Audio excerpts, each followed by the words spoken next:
as we wrap up the national anthem on another wonderful night at Corbett Stadium. It would appear a wonderful night for soccer. Derek Sharp, Delbert Alvarado. Delbert, we are ready. You got it, your indoctrination on the men's game. That's right. Overtime victory. Unreal, by the way. Are you wanting this to go overtime? You want to settle this baby in 90? I'm ready to settle it in 90. I think the home crowd is on my side with that. I think it's good to hear we agree on that. Yes. I just wanted to gauge your temperature. You know, these walk-off finishers are fun, and in all seriousness, USF taking on Houston. The Bulls feeling really good about themselves, as they should. They are on a lengthy winning streak. They were, after a difficult road loss to Temple in overtime, 1-1 in conference play, but have run off 4 wins in a row. And most impressively over the weekend, going to Memphis, rainy Memphis, against an outstanding Tigers team, and winning that game 2-0. And you'll never guess, okay, if you've been following women's soccer for the Bulls, you might guess who had the 2 goals. Evelyn Vien's just been unreal. Unbelievable what she's been able to do for this team, for herself in the career. I mean, it's just been fun to watch, fun to track. If you're a Bulls fan watching soccer, you're definitely happy that she's on your side. Oh, it was interesting watching the Memphis feed. The guy did a really good job, and you could tell he was just nervous as anything anytime she got the ball, and that's what she does. She now has a career record for the school already as a junior with 43 goals. Now Houston comes in having had to wait an extra weekend. Their bye was last weekend, so when they went on their bye, they were actually ahead of the Bulls in the standings, but that has changed since then. The Bulls have won so many games. So Houston comes to Florida, like everybody in the conference, pretty much everybody. There's going to be one makeup game with ECU and Cincinnati, I believe, but with 3 games left on your conference schedule, and with the top 6 teams making it to the conference tournament, this Houston team right now is sitting strong in 4th place at 10 points. But face it, you go to USF and UCF, you might still be on 10 points. So Houston's just trying to get some results. Yeah, and I mean, for them, you look at it from their perspective, they're probably loving the fact that they're coming in here after a bye week. Yeah. Fresh legs, having an opportunity to watch a little more film and get ready for this big moment, because like you said, in the conference play, this game can make a really big difference for them. Well, you look at the league after what happened, there was already an important game this afternoon, a couple teams trying to jump into that top 6. Temple did defeat Tulsa, and that's a team that has a win against Houston. So it's not a good start for the day already for Houston, which again is in 4th place, but now tied with that Temple team. And you think, okay, they're still fine. Well, there's 2 teams 1 point behind them that could be the 5th and the 6th team. So Houston, it's not a must-win for them. I think they're happy with a draw tonight, but it's not a gimme for them. No, and when the standings are that close, you're talking about 1 point. Anything can happen. Anybody's got a chance. And for them, like you said, it'd be nice to salvage a point and go home with a point tonight. So I know they're going to be playing hard. Yeah, go to Orlando and try to hope to do the same thing there. But it's going to be a fun one. I know they're coming in here with a lot of energy. The Bulls obviously got to withstand, probably a Houston team that's going to come in here and try to put pressure on them early and see what happens. I have to look at my radar. I don't know if yours is out. We can definitely see some showers. We can actually not feel that they might be around. We can physically see them. Correct. On our horizon. And if they are coming this way, we might end up having a little bit of a break here tonight. But it's right now looking fine on the field. Houston wearing its white jerseys with the scarlet numbers. Bulls, just your first chance to see them wearing the black Adidas uniforms. They're pretty sweet. And I love it. Really, really sweet. Evelyn Bien will kick the ball off. Up there on the forward line with her is the outstanding freshman Sydney DeCello, also in the lineup for mids. Aubrey McGrath, Fanny Pelletier-LaRoche, Katie Kitching, and the one who runs that midfield, Andrea Hochstadter. Defense, Mia Polongo back into the starting lineup along with Sabrina Wagner, Blethett, and Cheyenne Dennis. Big score for Houston is Desiree Bowen. Missed last year but has made up for lost time leading them, and Jasmine Grant up top as well will fill you in the rest of their lineup as we get into the game here, but we are into the game. And Sydney DeCello, who I know you know a little bit about, Delbert. Not everyone knew about her as she was a freshman, but you've seen her working her way up and heard about her, and she has just been outstanding. Doesn't have all the big numbers, but just the skill and the speed. Just her influence. You got it. There's one thing that speed does do, and it kills. And so as a defense, you have to know where she's at all times. And Cheyenne Dennis and Mia Polongo, this is interesting because for the first month of the season, and what was a surprise, Polongo, the freshman, took Dennis's spot in the middle. Well, tonight they're both in there, and I want to say this is the first time, at home anyway, that they're both in the game. Foul on Houston. So, you know, you want to make sure if you're Denise Schulte-Brown, you get that lineup firmed up by the time the playoffs get around and or the tournament get around. And now that I look at it, Kelly Burney is out tonight. I was wondering who was missing in that equation. So we'll see if we can get a report on exactly what's going on with Burney, the team's top defender. But they still have two solid presences in the middle. But when your top defender is out, that's still a big deal. Yeah, and probably the reason to put, you know, an extra person there is to give you a little bit more of a solid play and reinforcement for your back line. So we'll keep an eye and see if I can spot Burney somewhere. Actually, I do see her on the sideline, so she's got the red headband on. Look, she looks like she could play, so maybe this is just something that Denise Schulte-Brown is doing. Who knows? But either way, that's the story early on as we are 90 seconds in, and the Bulls working the ball from right to left. Katie Kitching, the sophomore from England. Unbelievable story with her first game we'll get into if you're not familiar with it, but the Bulls are moving up with Sabrina Wagner's trying to find Vienne in the center. Intercepted, but Kitching gets it right back and has it dispossessed. Good job there by the Houston Cougars. Bulls, nice play there by Dennis. First touch. Left, an outstanding first touch. She needed it, I think, in that situation. Nicello up on the left wing. Houston's all over, but she gets around, looks to lay it off to McGrath, which she does. McGrath puts it onto the right foot. Nice ball in, but it's going to go right to a Houston play.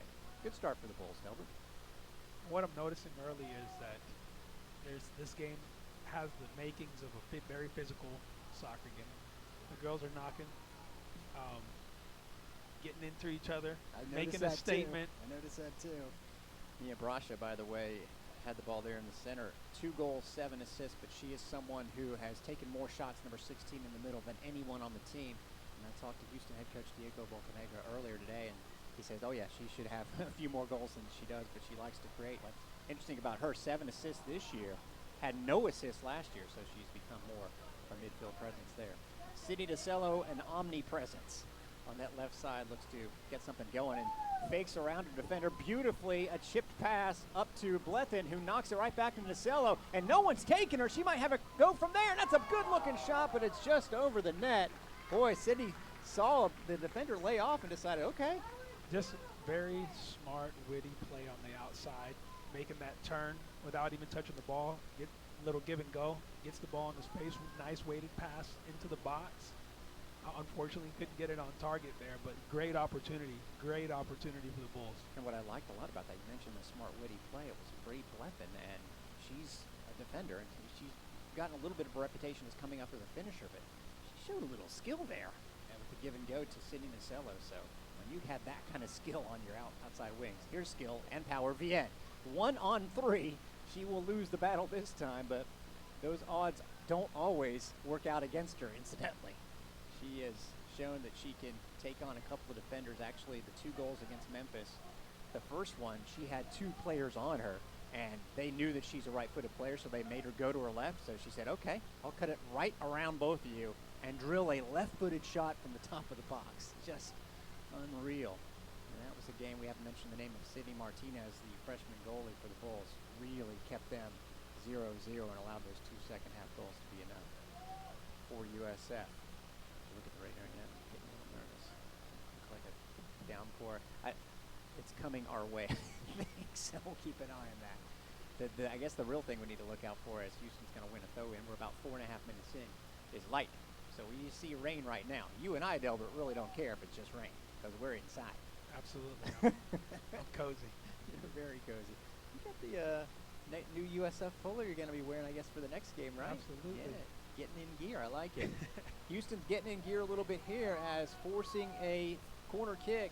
Good work outside by Desiree Bowen, who has the 6 goals, and she is going to set up Houston's first corner. So the Cougars, who incidentally, as Mia Brasha will take it, have the 3rd most corners taken in the league, 85, but they've also given up 106. So we're going to see some corner kicks here tonight, I have a feeling. That one is going to try to be flicked on by Houston, and a couple of Bulls had a shot at it but couldn't quite get a clean clearance until it looked like Blethen was the one that got it out.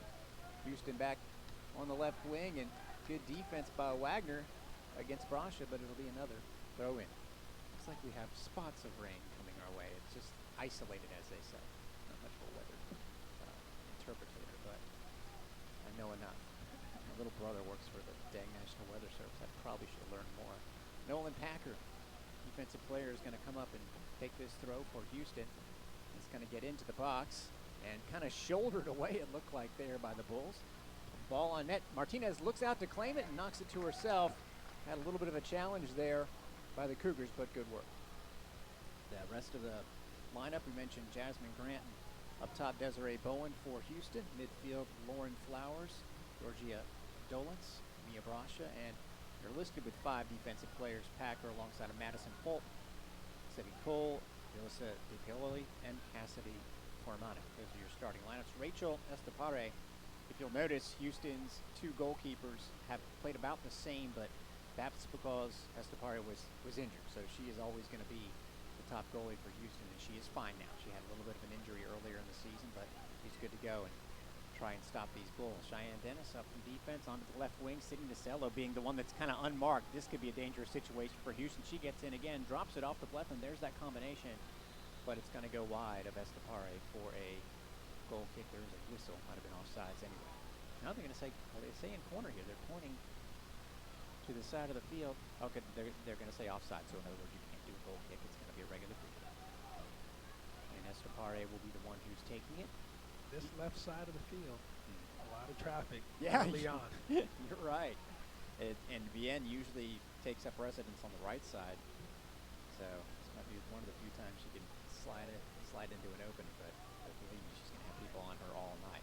Hochstadter, as we are 7.5 minutes in, no score. Really, that's her first touch on the ball. She surrenders it to Fanny Pelletier-LaRoche, up to Katie Kitching. The Bulls, Sabrina Wagner up from defense, gets to use those legs, which she has on the right side, in position for a cross, and it's going to sail just over the goal. So a couple chances for crosses tonight for the Bulls, but just not quite connecting yet. I mean, it seems like that was an obvious game plan, so to speak, coming in, trying to get the ball wide where they have the speed, obviously, and get the ball across. Unfortunately, right now, the give and goes are working, but getting the ball across just hasn't been very effective yet. But Bulls, even though shots count, doesn't always reflect how the game is going. Just 1-0 right now, certainly, except for the one corner worked by Houston, have had the bulk of the ball tonight. That's good. Andrea Hochstadter, as you can see, she doesn't always have to have the ball for a while to create something. That was a nice little one-touch flick over to Katie Kitching. Now it's back over to the left side of the field. And Sydney Nasello sizes up a couple opponents, and there's Aubrey McGrath this time. Good idea, but gets away from McGrath. Well, those dark clouds are coming this way, I have a feeling. But by the radar, if it does start to downpour here, maybe just one of those 10-minute jobs. Bulls and Cougars from Houston. Houston 500 overall. A little bit of a collision there at midfield, but the referee allows the players to advance as Houston does have the advantage. Middle of the park for Bowen. Drops it back to Houston's defense. So the Cougars are at 500. Considering the start to their season, it's been a good turnaround. They were 2-4 at one time.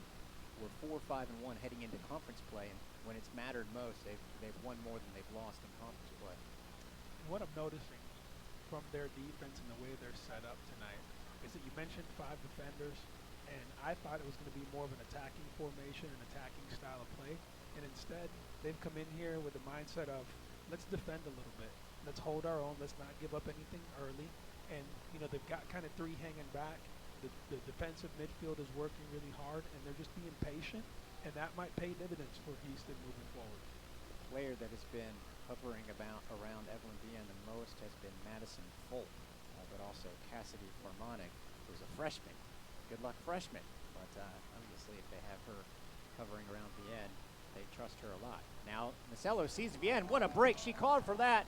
Now getting back on her is Fulton. Oh, a step over, maybe for a shot. There it is, and it just veers wide. Boy, the move was the big deal there. The shot looked like it was going to be the relatively easy part, but still, you guys should see Delbert's face. He was impressed with that. Unreal. Just a little flick behind the back to create a little bit of space, got her head up, and I think everybody in the stadium is kind of expecting and waiting to throw their hands up. Unfortunately, again, we're getting into that attacking third. The opportunity is there, just a little bit of misfire, but the Bulls are definitely knocking. Well, they've gotten into the penalty box and in position to score, but just that final touch not there. But the heartening thing is that hasn't been an issue for the Bulls, so you think sooner or later that will get corrected on their end. Well, nice work there by Houston, or at least attempted connection between Packer and Bowen, but the Bulls' Cheyenne Dennis is there to send it back to Sydney Martinez. Gives it over to Mia Polongo. If you're just tuning in, 11-minute mark, no score, Bulls and Cougars. Bulls' top defender, oftentimes player. In fact, she was the defensive player of the week in the conference last week. Kelly Burney is not in the game. We're not doing any sort of big-time investigation to find out why. We're just telling you she's not. Oh, a nice touch. This could be a situation for Houston. And Sydney Martinez makes a great play to force the ball out wide.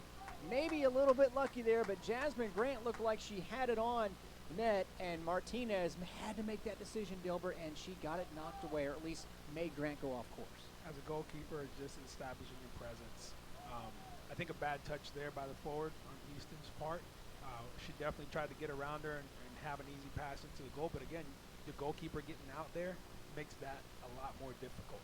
Well, it was a very scary situation if you're the Bulls, and Grant, who is a tremendous player, 4 goals and was a preseason all-conference player, really looked like she had one in there for Houston. So again, no shots yet for the Cougars, but that was certainly a big scoring chance. Ball played toughly out there by Katie Kitching. They'll call a foul on her, so Houston will get the free kick. But Sydney Martinez, I'm telling you, there were a couple of plays in that Memphis game where she had a shutout, but it just had all like that, had the look of a goal for certain. And one was a point-blank shot that Martinez made a reaction save to.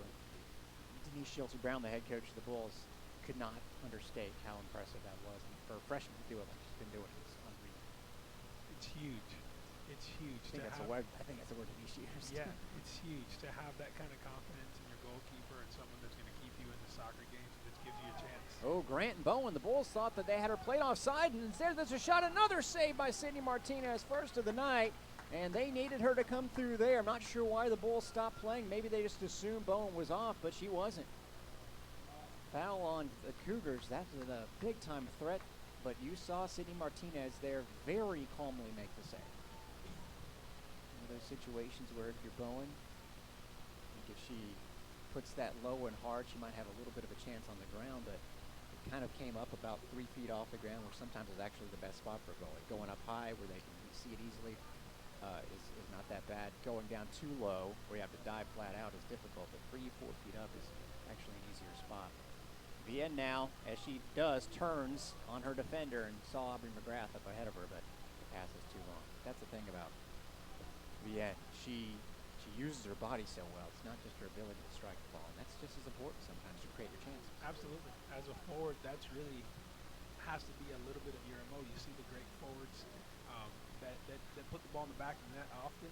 It's not really so much what they're doing. It's just they know how to use their body to create that opportunity. Well, Vienne just created an opportunity with her speed there because she had to get knocked on the ball. That was the only recourse for Houston's Rachel Garant. And this is going to be a dangerous opportunity for the Bulls, as they will have a free kick in pretty good range here, no doubt. Hochstadter will take it. That actually might be in range where Vienne could have a strike, but usually that's Andrea's play. That was for Monic, by the way, committing the foul. A set of players not in the game yet, 28 and 29, confused. Houston's jerseys are okay to read, but on the front you can't do it. The back, if they just turn around in the perfect spot, will not miss any more numbers the rest of the night. So this is about, what would you say, 22 from net, 25 I should say. About 25. And Hochstadter lined up over the ball, Nacello to the left. Now Nacello's going to drop off, and now she's going to come back. Definitely playing games here. This is the same situation where Nacello skipped over the ball like that, and Hochstadter scored. She's going to try it again, and it's blocked. I think it might have been blocked by a Bull. In fact, it was unintentionally, and she is down on the turf. Let's see who that is. Oh, it looks like Fanny Pelletier-LaRoche tried to duck underneath that ball and didn't quite get down low enough. Hope she's okay. And that was quite the strike on the ball at good pace. Just a rising shot. Well, let me ask this: if it hit her, and she was ducking to try and duck under the ball, were they being that precise to have her try and shoot it through that lane? And if so, she hit it just a little too low. Have you ever had set up a play like that? That's crazy. Coaches get very creative with set pieces, and a lot of times you're just kind of sitting there next to the wall, and that shooter is aiming for you as you get out of the way to create a little bit of a gap. Good disciplined defenses take away all your angles and the good goalkeeper usually makes an easy save. Well, it was Pelletier LaRoche looking like she's a little woozy, but she's going to get checked out. And while she's getting checked out, Rebecca Anderson is going to check in for the Bulls. This time they were at home. She had an important goal, a win against ECU, where there was no score in the last couple of minutes of the first half, and she got her first career goal. It was all Sydney DeCello, but still, it was right on the doorstep, and Anderson punched it in, so that got them going for a 4-0 win. They're going to do a drop kick with only one player. USF lays off, and it's Houston's ball going across midfield. So it's going to be Rebecca Anderson, more of a defensive player, slotting in the back. That probably means Bree Bleffen's going to play up a little bit. Again, with Polongo and Dennis in the middle and Wagner on the right side. 15 minutes in, no score. Now the tempo's it's starting to change a little bit from Houston's perspective. You see them moving up the field a little bit more after those two opportunities. Now they're getting a little bit of confidence and feeling like, hey, maybe we score one early. It's almost like they wanted to see exactly what Evelyn Vienne was all about. Not that they didn't know, they played our last couple of years, but to see who was going to be able to mark her. And now that they've got that end covered up, they can worry about the offensive end. 2 straight throw-ins knocked out of bounds, so this will be 3rd in a row as Houston actually tries to progress it. They are close to the box, and Rasha makes a decent move to get herself open in space, and instead it's well played away and a little bit too far up. Tried to complete the play was Bree Bleffen, and now they're going to say that the referee said there was a foul against Houston there on Bleffen originally, and he let the advantage play for about 2 seconds before bringing the ball back for a kick. I think the advantage call. It's underrated when the ref makes it. You know what I mean? Yes.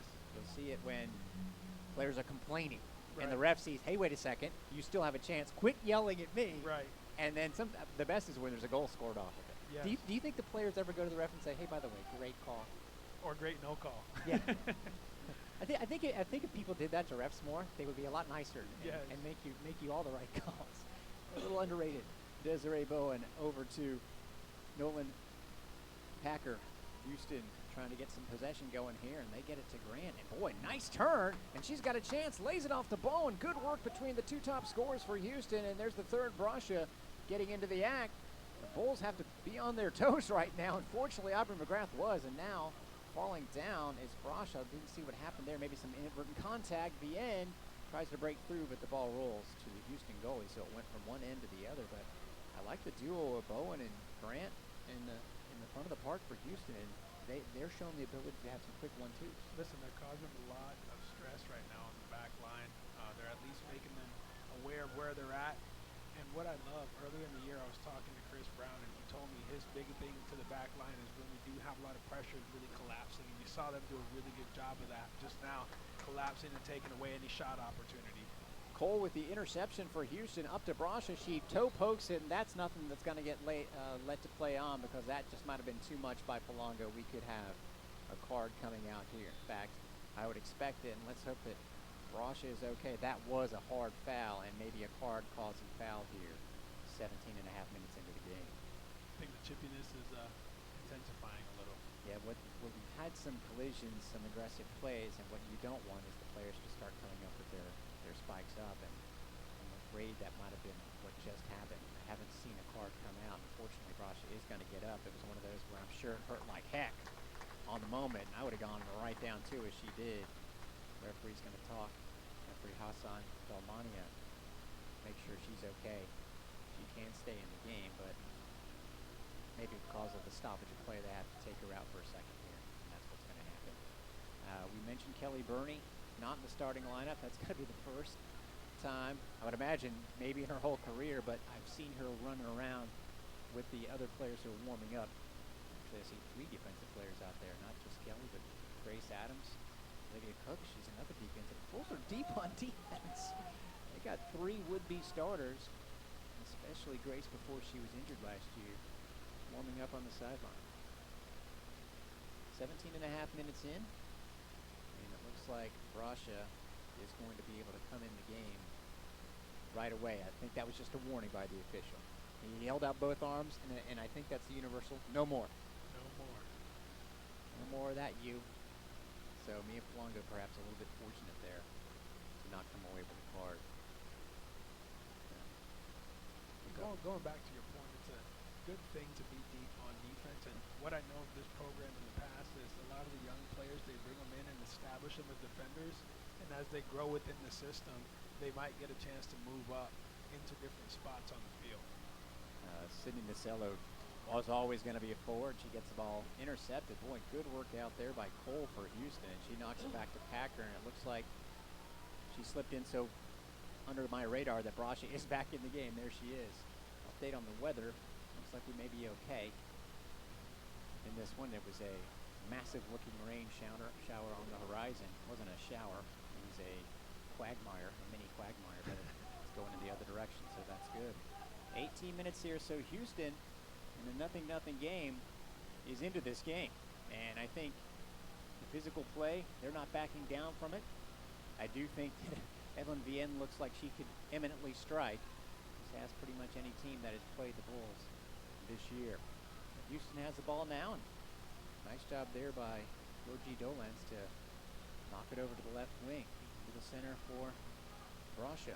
2 goals, 7 assists, but again, she leads them in shots, so she is always going to be one that looks to uncork. Cole, marked well by McGrath.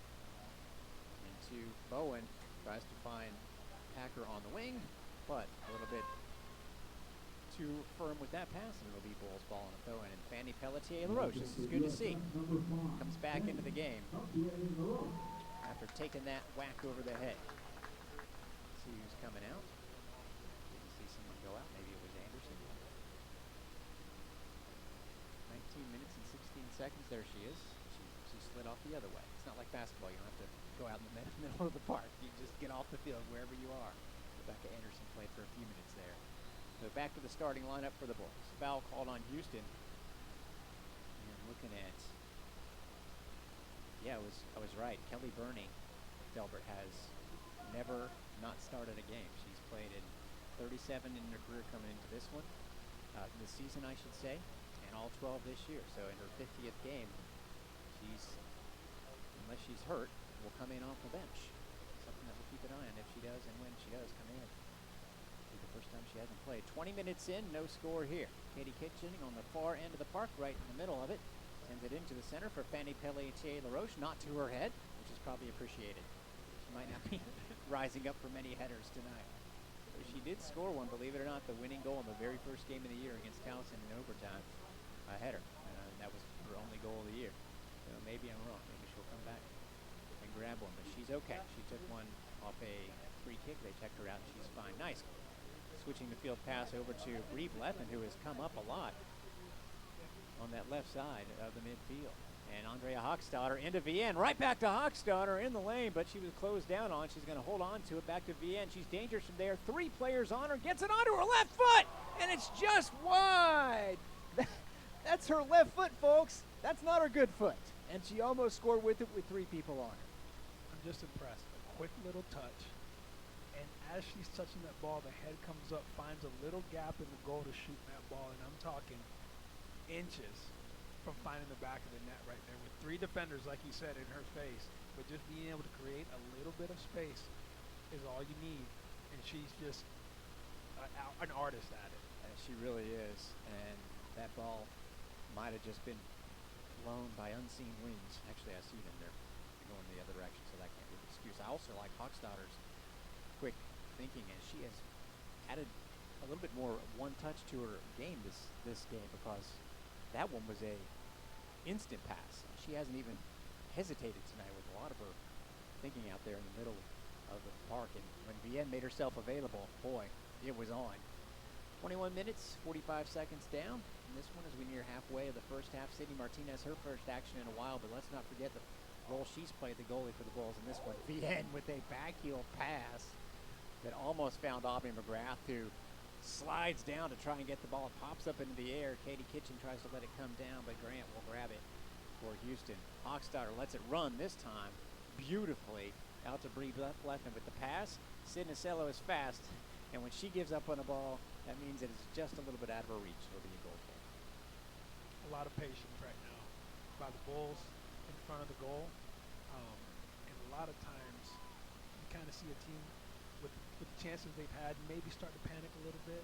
But on that play, both players looking at each other, trying to find an opportunity, an avenue, quick touch back into the end, and then that electric shot, the shot that almost found the back of the net.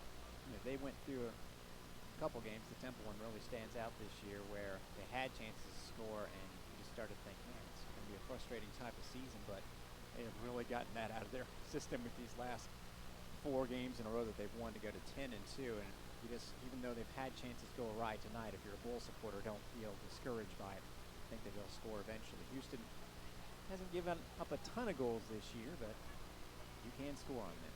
There's a well-worked out of trouble pass by Cole to Bowen, who does a nice job to get it into the center of the field. Tried to let it run was Grant there, and they are going to call that a foul on the Bulls. So kind of like Devin Vienne using her body that time to try and get it into her own path, but draws the foul anyway. Past the midway mark of the first half. It'll be Mia Brasha, sophomore from Vegas. Players from all over the place. A couple of transfers in as well for Houston.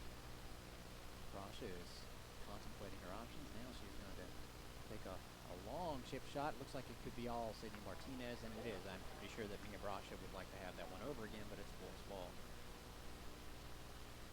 We got their goalkeeper, Rachel Estepari, is from Arizona.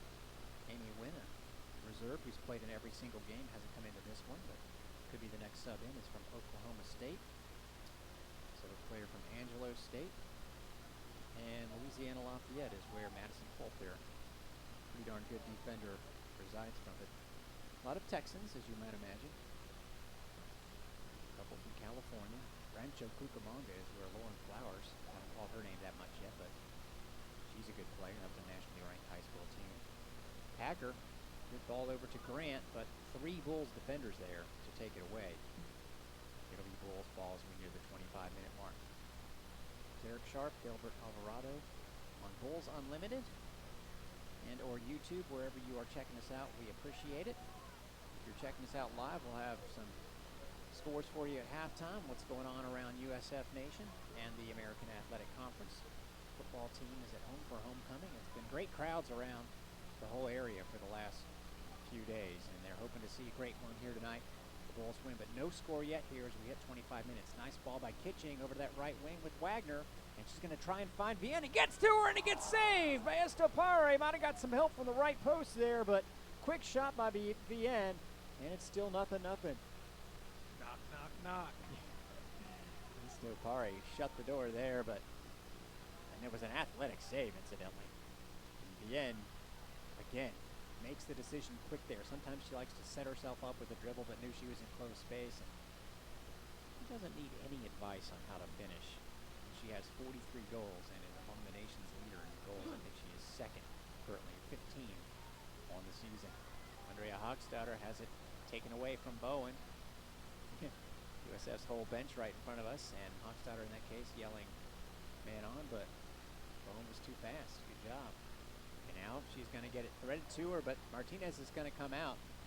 Well done there by the freshman, who has just been spot on with all of her decisions tonight. You know, mentioned that Towson game with Pelletier, the Roche won it. Now that was a game where the Bulls had all these chances to score and looked like they never would, but they win 2-1. The first shot that Sydney Martinez saw in her college career was not really a shot. It was a cross, and it was just mishit, and it drifted over her head like a nightmare, and it went in. So she gave up a goal in the first action she saw, and I'm like, oh, be a tough freshman, and that's not the best start. Didn't give up another goal, and it's just been unbelievable. Unbelievably clutch. You put someone in like that to a conference schedule like the American, you're not sure how they're going to react. She's going to react. And Shelty Brown's got to be thinking, freshman, yeah. Right. Thank you very much. Well, you can't say, more about her, just her presence and everything she's meant to this team early on in the year. And, quite frankly, I think it might have been a good thing to get scored on and get it out of the way early. Now that pressure is off, just go ahead and be a goalkeeper and do what you do. You look at it, the Bulls have outscored their opponents. They're 10-2, 12 games, 37-8, and 2 of the goals weren't shots. Temple, if you're watching, you know what I'm talking about. Katie Kitching has it taken away. Good job there out there on the left side of the Houston defense. But again, good work by the Bulls to close in Cassidy Formanek. with the steal. Yeah, Temple, last time the Bulls lost was in overtime on an absolute cross that got misplayed.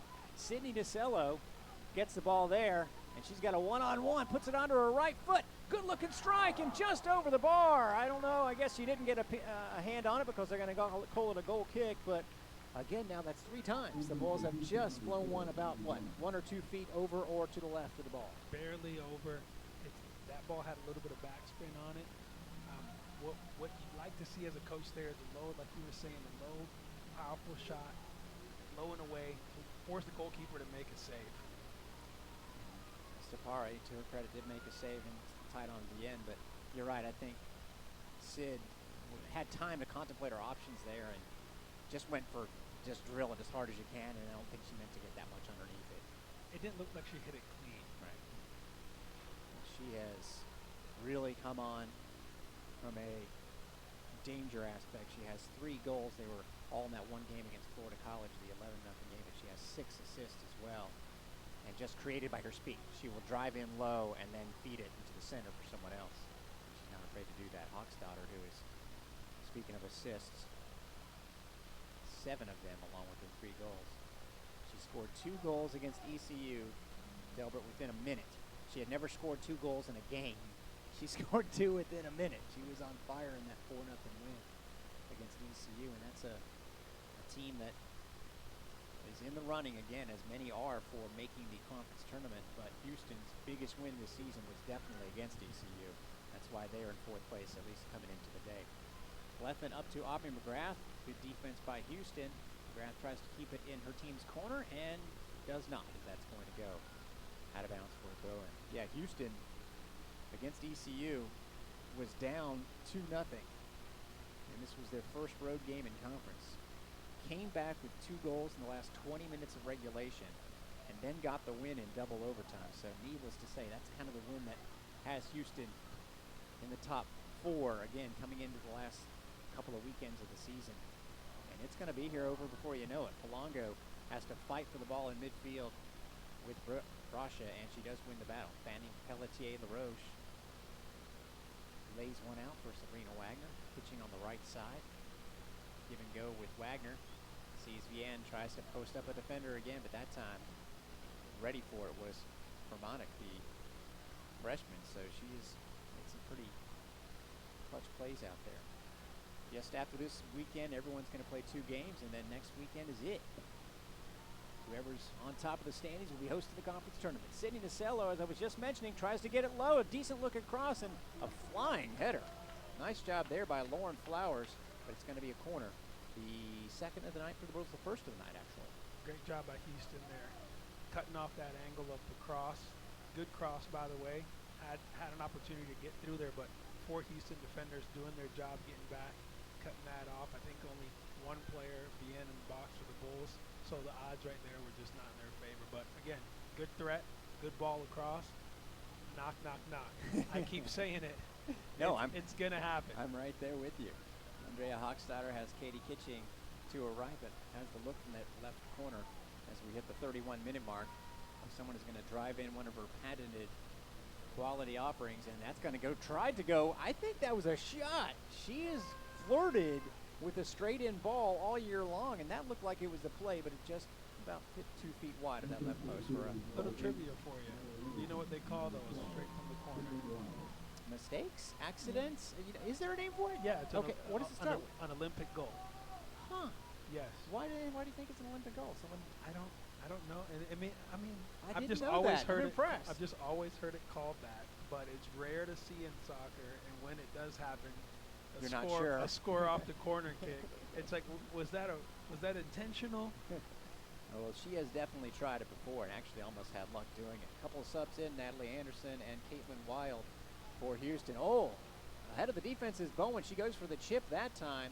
Probably the right decision because Martinez was out, but got well too far underneath it. But again, Desiree Bowen, the kid from Sewanee, Georgia, gets ahead of the Bulls, and you got to be a little concerned there as we had 13 minutes to go in the first half. Bulls have only made the small injury or situation substitution in this first half. That was when Fanny Pelletier-LaRoche got one off the head on a free kick by Hochstadter, but she only missed about 5 minutes of action before coming right back in. Another bull warming up in front of us. Let's know who she is. Probably the next player into the game for the Bulls. Rare, I don't recognize her with her bib on. Might be a new player. That's interesting. Anyway, it is Mia Polongo, again starting in the middle with Cheyenne Dennis here tonight. Pelletier-LaRoche tries to chip it over to Sydney DeCello, but it's out of bounds. Okay, that's Emma Davies. Definitely recognize her. She's got the hair a little bit longer tonight. Her hair grew about 6 inches since the last time I saw her. She's wearing it differently, so there you go. So Emma Davies, one of those freshmen for the Bulls, one of those Canadians for the Bulls, along with Mia Polongo, fitting those two descriptions, but the head coach is Canadian. Naturally, she's going to grab a couple. You know, it's worked out with Evelyn Vienne. She's been pretty decent. I'd say. At USF. Floridians, Canadians, in some case, Icelanders. And there's another ball. Boy, timely play by, funny enough, one of those freshman Canadians, Mia Polongo, because that was headed right for Bowen and just to send her on goal. A great-looking ball. You can see where Brasha picks up her assist, team-leading assist, because that's that perfect seeing eye through ball, and Bowen was on the run. So really a clutch play by Polongo, who's getting the start tonight. Not a lot of space on that Bulls defense to kind of wedge those balls in there and look for those gaps. But when you do, you got to take a chance, even if it's a tight spot. You know, take a risk and try to find that seam. Emma Davies is coming in. She wanted to sprint onto the field, but she had to be held off by the fourth official until it was all official. She will come in for Katie Kitching.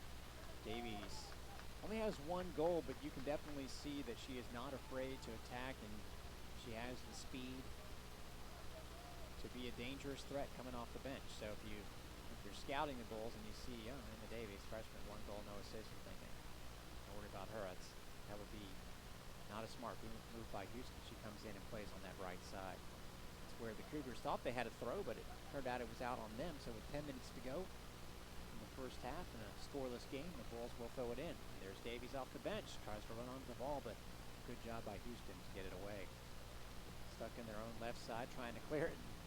Making her presence felt over there is Sydney Nacello, and they force another throw in.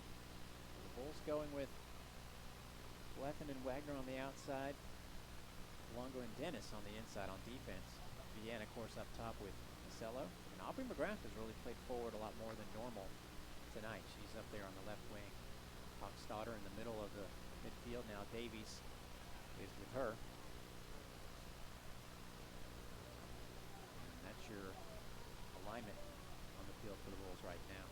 With less than 10 minutes to go in the first half, Dennis plays one far up the right side.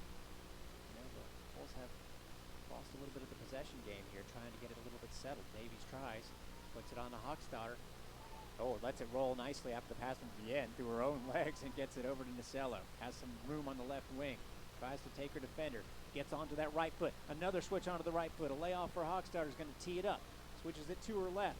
The Houston Cougars doing a good job of closing down a couple of opportunities. But now charging in is Pelletier-LaRoche. And again, Houston closes in. They've got everybody back right now.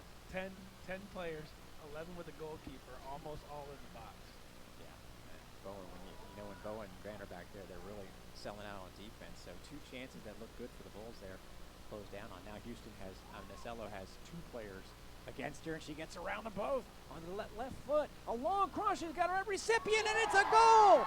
What a beautiful strike and a beautiful setup by Sydney Nacello.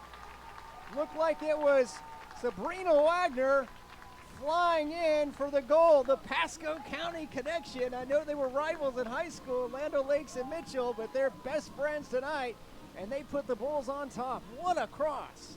Unreal. Again, the last time she goes inside, 2 touches with the right, sets up a shot. This time she gives her the head fake, goes left, finds the recipient on the back post, and just a defensive breakdown there by Houston, not picking up on her. She was wide open, top of the 6, point blank header, great cross. I mean, she literally just had to run into it. Well, both of the times Nacello has had that cross on the left side, it's been low and it's been quick. That time, Houston again closed on that near post, and Wagner, who's a great scorer in high school and is playing right defense to the Bulls since she became a freshman last year, since she came in, just flew in from that right side, as you said, unnoticed. But still, she had to get it on net, and that was just beautifully struck. And the thing is, all the crosses so far have been in near post. So you just kind of lure the defense into crashing that near post, and then you knock one over the top. Wide open player. At that point, it's just a matter of getting it between your eyebrows and your forehead and making it work. You know, a couple games ago, the Bulls won 2-0 at Tulsa with both goals coming from their defense. And tonight, we've seen a lot of good defense, or offense from defender Bree Blethyn. As I'm saying that, she charges up 20, 30 yards and gets tripped down. That's got to be a foul on Houston. Blethyn popped back up with some anger there, and we may see some yellow here. And the official is going to call for a little convo here with the offending Houston player, and I think it's just going to be that with he and Annie Wynn. But it's a free kick for the Bulls, far away from goal. I like this official, you know, not just flying out with the cards, but making sure you know, okay, give you one warning, and that's it. No more flying in and hurting people. No more from you.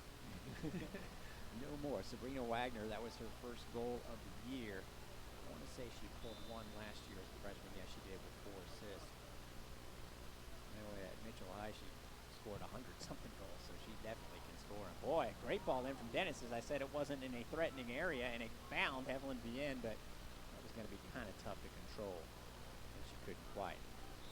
Grace Adams, who must have snuck in on me during the goal there. Yeah, she was subbed in right after the goal for Aubrey McGrath, who has been running around tonight, so Grace Adams is going to help her out.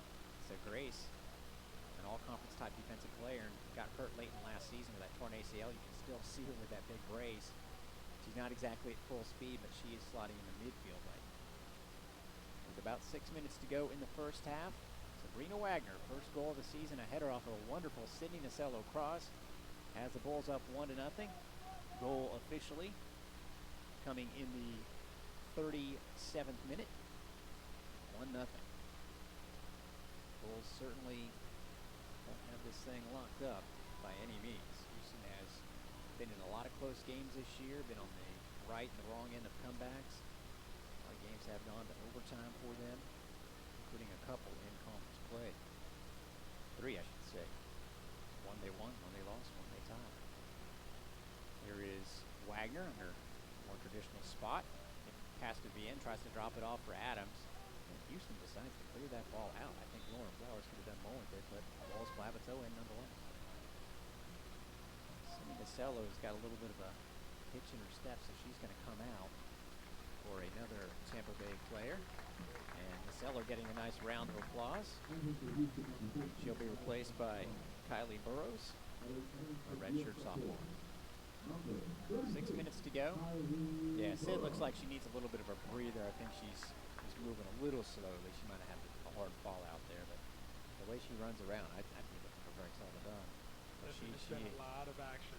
A lot of action for her early. A lot of pace. And Burrows right off the bench took a pass from Vienne and took a spill, and it's going to go out for a corner kick for the Bulls.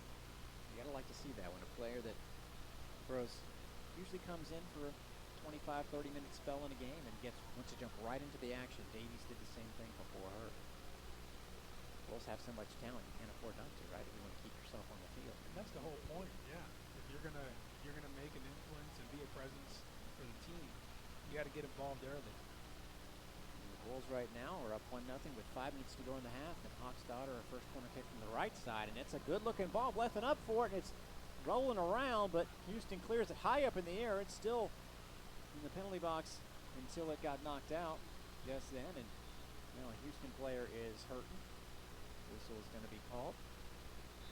Looks like the trainer's going to have to come out. Maybe we could have a contact lens situation here. Nope, that is a player apparently trying to catch blood. She might have got knocked. Looks like Nessie Formanek. Yeah, she's going to have to come off. Ooh, she got it right in the face. Let's hope she's okay. She needs a little towel there to put some pressure on it. Didn't see exactly what happened to her or where, but it was obviously in her face, and we hope she's okay. She's going to have to get bandaged up. players are coming out to help her out with some water right now. That's scary, Delbert. Yeah, you never like to see that. Never like to see that. And hopefully she's all right and can get back in the game. I can't tell if it's nose or tooth. Definitely a nose, and the trainer is laughing. Says you must be saying some funny stuff underneath that tissue.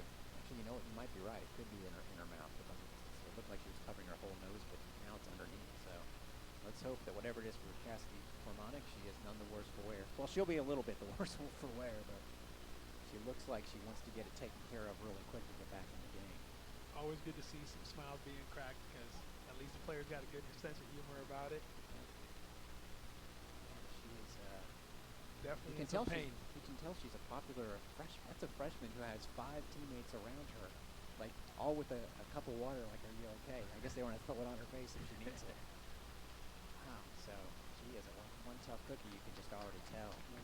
Leah Furlan is going to sub in for Evelyn Vienne, who, one thing that Denise Chilton-Brown said about her that people don't all know, that when she feels like she needs a break, she's not afraid to take her out. She knows, when she needs it, and she'll obviously want to pop her back in there at the very first chance, but Evelyn Vienne is one of those teammates that she knows, hey, if my play right now is not at the level it needs to be, I'm coming out. And she stayed in most days than not, but yeah, exactly.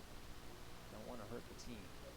Cassidy Cormonic will keep an eye on her on that Houston sideline, and we'll obviously have to bandage her up, probably let her sit out the rest of this half, see what goes from there. So less than 5 minutes to go in the half, not the worst time for an injury for Houston, but they are behind the Bulls 1-0. Houston's behind the Bulls, that is. And Cheyenne Dennis aggressively up the park. She's a pretty good offensive player as well. Another offensive, defensive player, Bree Blethyn with the ball. And then Furlan with her first touch knocks it back to Davy. So the Bulls have plenty of subs in there right now. L.A.T.A. LaRoche looks for a low ball to Furlan, and just a little bit off with the timing there. 4 minutes to go in the half, still 1-0 USF.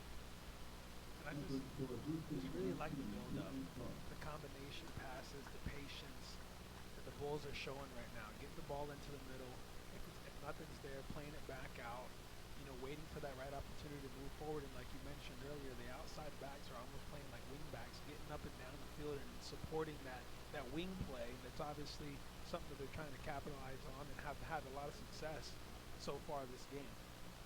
Replacing, by the way, for Monic was Madison Swallow. It's Soileau, but it's pronounced Swallow. That's a great pronunciation. Doesn't look like anything like it, but she is in the game. It unfortunately looked like Formatic might have swallowed her own tooth. Hopefully she's okay. 3.5 minutes to go. Hawksdaughter, who's one of those players, by the way, that never comes out. She came out in the 11-0 game, and that was about it. 7 assists, like you mentioned, leading the AAC right now. I'd keep her on as well. She's got the ball in the center of the park, sees it. She's got pressure, sees 3 players on mark, so slides it back to one. L.A.T.A. LaRoche, Adams, with Burrows calling for it on the right side. Gets it over. That's actually Wagner, sorry. Give and go with Burrows. I was anticipating it. Less than 3 minutes to go, out of bounds against the Bulls. It's Houston ball. Second-year coach for the Cougars is Diego Bocanegra. This guy, talked to him earlier today. I always like to try and get a little bit of a feel for the team. And he's, as there's another substitution for Houston, of a Morgan Good coming in for Zibby Cole, but he really bemoaned the fact that as great as that comeback was against ECU, that was the weekend they went on the road for the first time in conference, and then were leading Cincinnati with 4 seconds left, and Cincinnati got a PK, missed it, and scored the rebound with 2 seconds left. Those 2 points that are not there for Houston, they really should have. And apparently the penalty, or the call that led to the PK, was a handball where the girl's hand was across her chest, and it was just not a good call, and it doesn't get made. Houston's sitting on 12 points right now and pretty much already into the conference tournament. But right. They're having to at least come up with probably one more win in their last 3 games. And the problem for them is they're playing 2 of the tougher teams on the road this weekend. So it might come down to that last game for them against SMU. We'll tell you more about the conference story at halftime. There's already been 1 game played in it today. Less than 2 minutes to go in the first half. Grace Adams came in about 10 minutes ago. And this, got to say it, Delbert, this Bulls' substitute-filled alignment hasn't been quite as crisp with their connections here as we were earlier, but sometimes that happens after a goal. I'm not saying you relax, but you don't quite have that same sharpness. You get a little comfortable. Right, and the thing about it is you make a couple of changes. Now the team has to find that chemistry again. They have to find that rhythm, a little bit of the mojo. Like I said, they've been playing a lot through the middle, and making changes in the middle of the park sometimes leads to that. But you can see that they're trying to do the same things and get back to it. But yeah, just not as crisp as it was. Well, Davies looks to create on her own. There's a low ball, but not quite enough pace and a little bit wide, but still a good idea from the freshman, Emma. And with less than a minute to go, it stays 1-0 Bulls. So USF getting that goal in minute 37. Again, we said it a few minutes before that Sidney Nasello has been so dangerous with that speed in the left wing, creating chances with it, drawing defenders. It's exactly how the Bulls produced their first goal with her assisting Wagner on a beautiful header. Good play there, good battle. Leah Furlan going at it with Houston's Caitlin Bubb. Now with 18 seconds left, Houston has numbers, and there might need to be a play made here. It's going to go to the goalie, and Cindy Martinez runs onto it, and that was a little bit dangerous, more so than it needed to be. But it is going to end the half with the Bulls on top. I didn't talk to you about that, by the way. The whole true time being kept on the field in college. Like it, or wish they would let plays roll out at the end of the game if there's a chance, or at the end of halves if there's a chance? I was having this conversation the other day, and part of me, I'm kind of torn, but I think I like it. I think I like it because it may not be a true 45, so to speak, with the stoppage and whatnot, and you want to compensate for that. But I think a lot of times there's a little bit of that gray area of how much time was really added on and given teams an opportunity. So to take all that conversation out, I think it's good. I think it's okay, and so far, I like it. Good deal. Well, we just saw Houston almost have a chance there. Would have been in time to score a goal before it hit zero, but it didn't happen. So we'll give you some first half stats, let you know what's going on elsewhere around the American Athletic Conference, and most importantly, give Delbert a chance to go get some food or something. If there's some popcorn out there, let me know. Tell me now. That's Delbert Alvarado. I'm Derek Sharp. Halftime now with USF on top. Houston 1-0. This is USF Women's Soccer on Bulls Unlimited. Bulls fans, did you know one of the top tacos in the country is right here in Tampa Bay? Capital Tacos has its tortillas baked, brisket braised, and steak marinated every day. Even before you wake up, Capital Tacos offers more than 150 items to choose from. Tacos, burritos, rice bowls, nachos, and more. Made from original Capital Tacos recipes with scratch ingredients. Drop on by Capital Tacos today and experience the revolution of the taco for yourself. Find the location nearest you at capitaltacos.com. Capital Tacos. Tacos done right. As the region's first and largest teaching hospital, Tampa General partners with the USF Health Morsani College of Medicine to pioneer breakthrough treatments, conduct game-changing clinical research, and train the next generation of healthcare professionals, which means the care we deliver today makes it possible for you to enjoy more tomorrows. Tampa General Hospital. Other hospitals practice medicine. We define it. It takes 5 years to earn a master's degree. That's the same amount of time it takes to earn a journeyman's license with the IBEW. The International Brotherhood of Electrical Workers believe contractors rely on productivity. It's why we require 5 years in the classroom and on-the-job training to become an IBEW Local 915 electrician. IBEW, where passion plus skill locks arms with value. The time is now to hire IBEW electrician.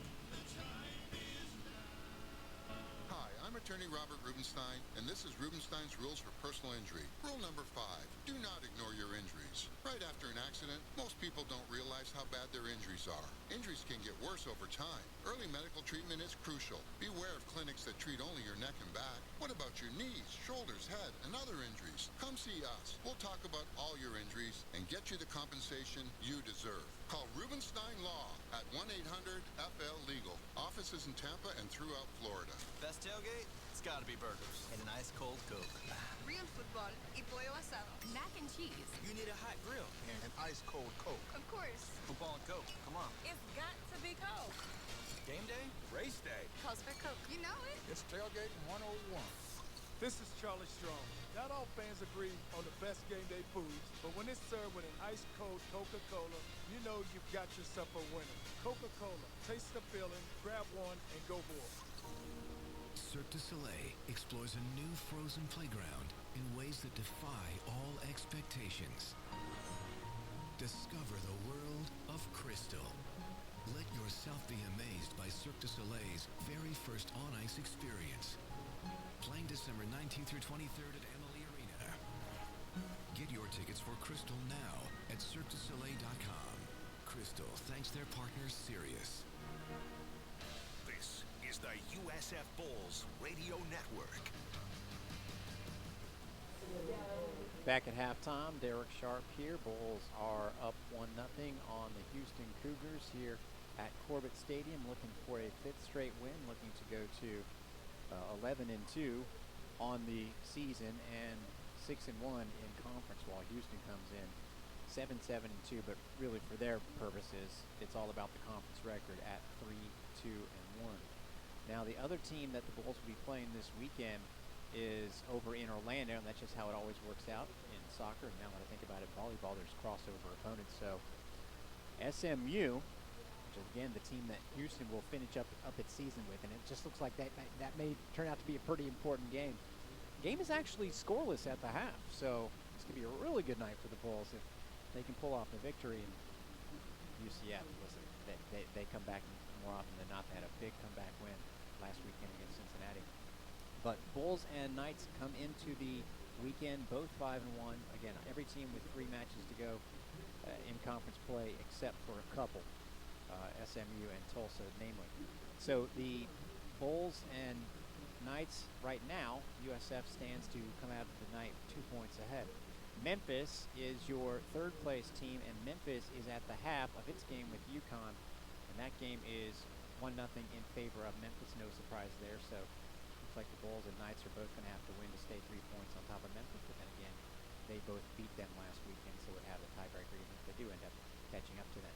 Houston comes in tied for alone in 4th place with 10 points, but now tied for 4th place because Temple got the win earlier today against Tulsa. Big win for the Owls. And as I mentioned, SMU and ECU both sitting on 9 points. That's why that ECU game going on right now is also very important. And no score in that game. ECU was off this weekend. The other game was earlier today, Tulsa and Temple. Then you mentioned Memphis and UConn, Tigers up, and SMU and UCF with no score. So we'll sort it all out after all the games are final, as they should be by the time our game is final. But the only one in the books is Temple on top of Tulsa. Men's team has a pretty important game coming up this weekend, going up against that team from over in Orlando, UCF. That is going to be a situation where all the matches are on Saturday night, so that is going to be a thriller of a Saturday night.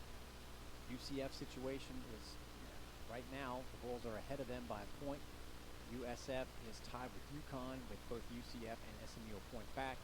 It will be a pivotal weekend on the men's soccer side of things. Other sports taking place, we'll sort of run them down for you when we come back. And then we'll give you some first half stats, and it'll be time for the second half kickoff with the Bulls on top of Houston by the score of 1-0. You are checking out Bulls women's soccer on Bulls Unlimited. Hey, Bulls fans! When the Bulls win, you win with Papa John's Pizza. This season, get 50% off your regular menu price online order at papajohns.com the day after the Bulls win. Use online promo code USFWINS.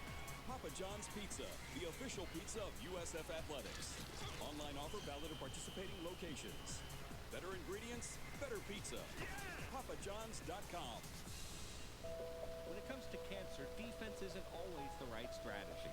You have to be willing to go on the offensive, to attack it relentlessly like Moffitt Cancer Center, standing up to it with the same courage Moffitt sees in every cancer patient they treat. That's why Moffitt is working every day to outsmart cancer.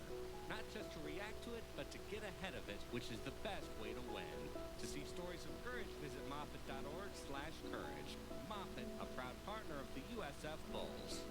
A real bright future story from the Florida Lottery. My name is Greg Barron. I'm a teacher at A. Crawford Mosley High School. I had a dream to attend Florida State University, and through hard work, I was able to earn the Bright Futures Scholarship. The Bright Futures Scholarship helped me find my passion and has allowed me to do what I love every day. That's why I'm so grateful for the Florida Lottery. They help fund students' futures, making our collective future brighter for many generations to come.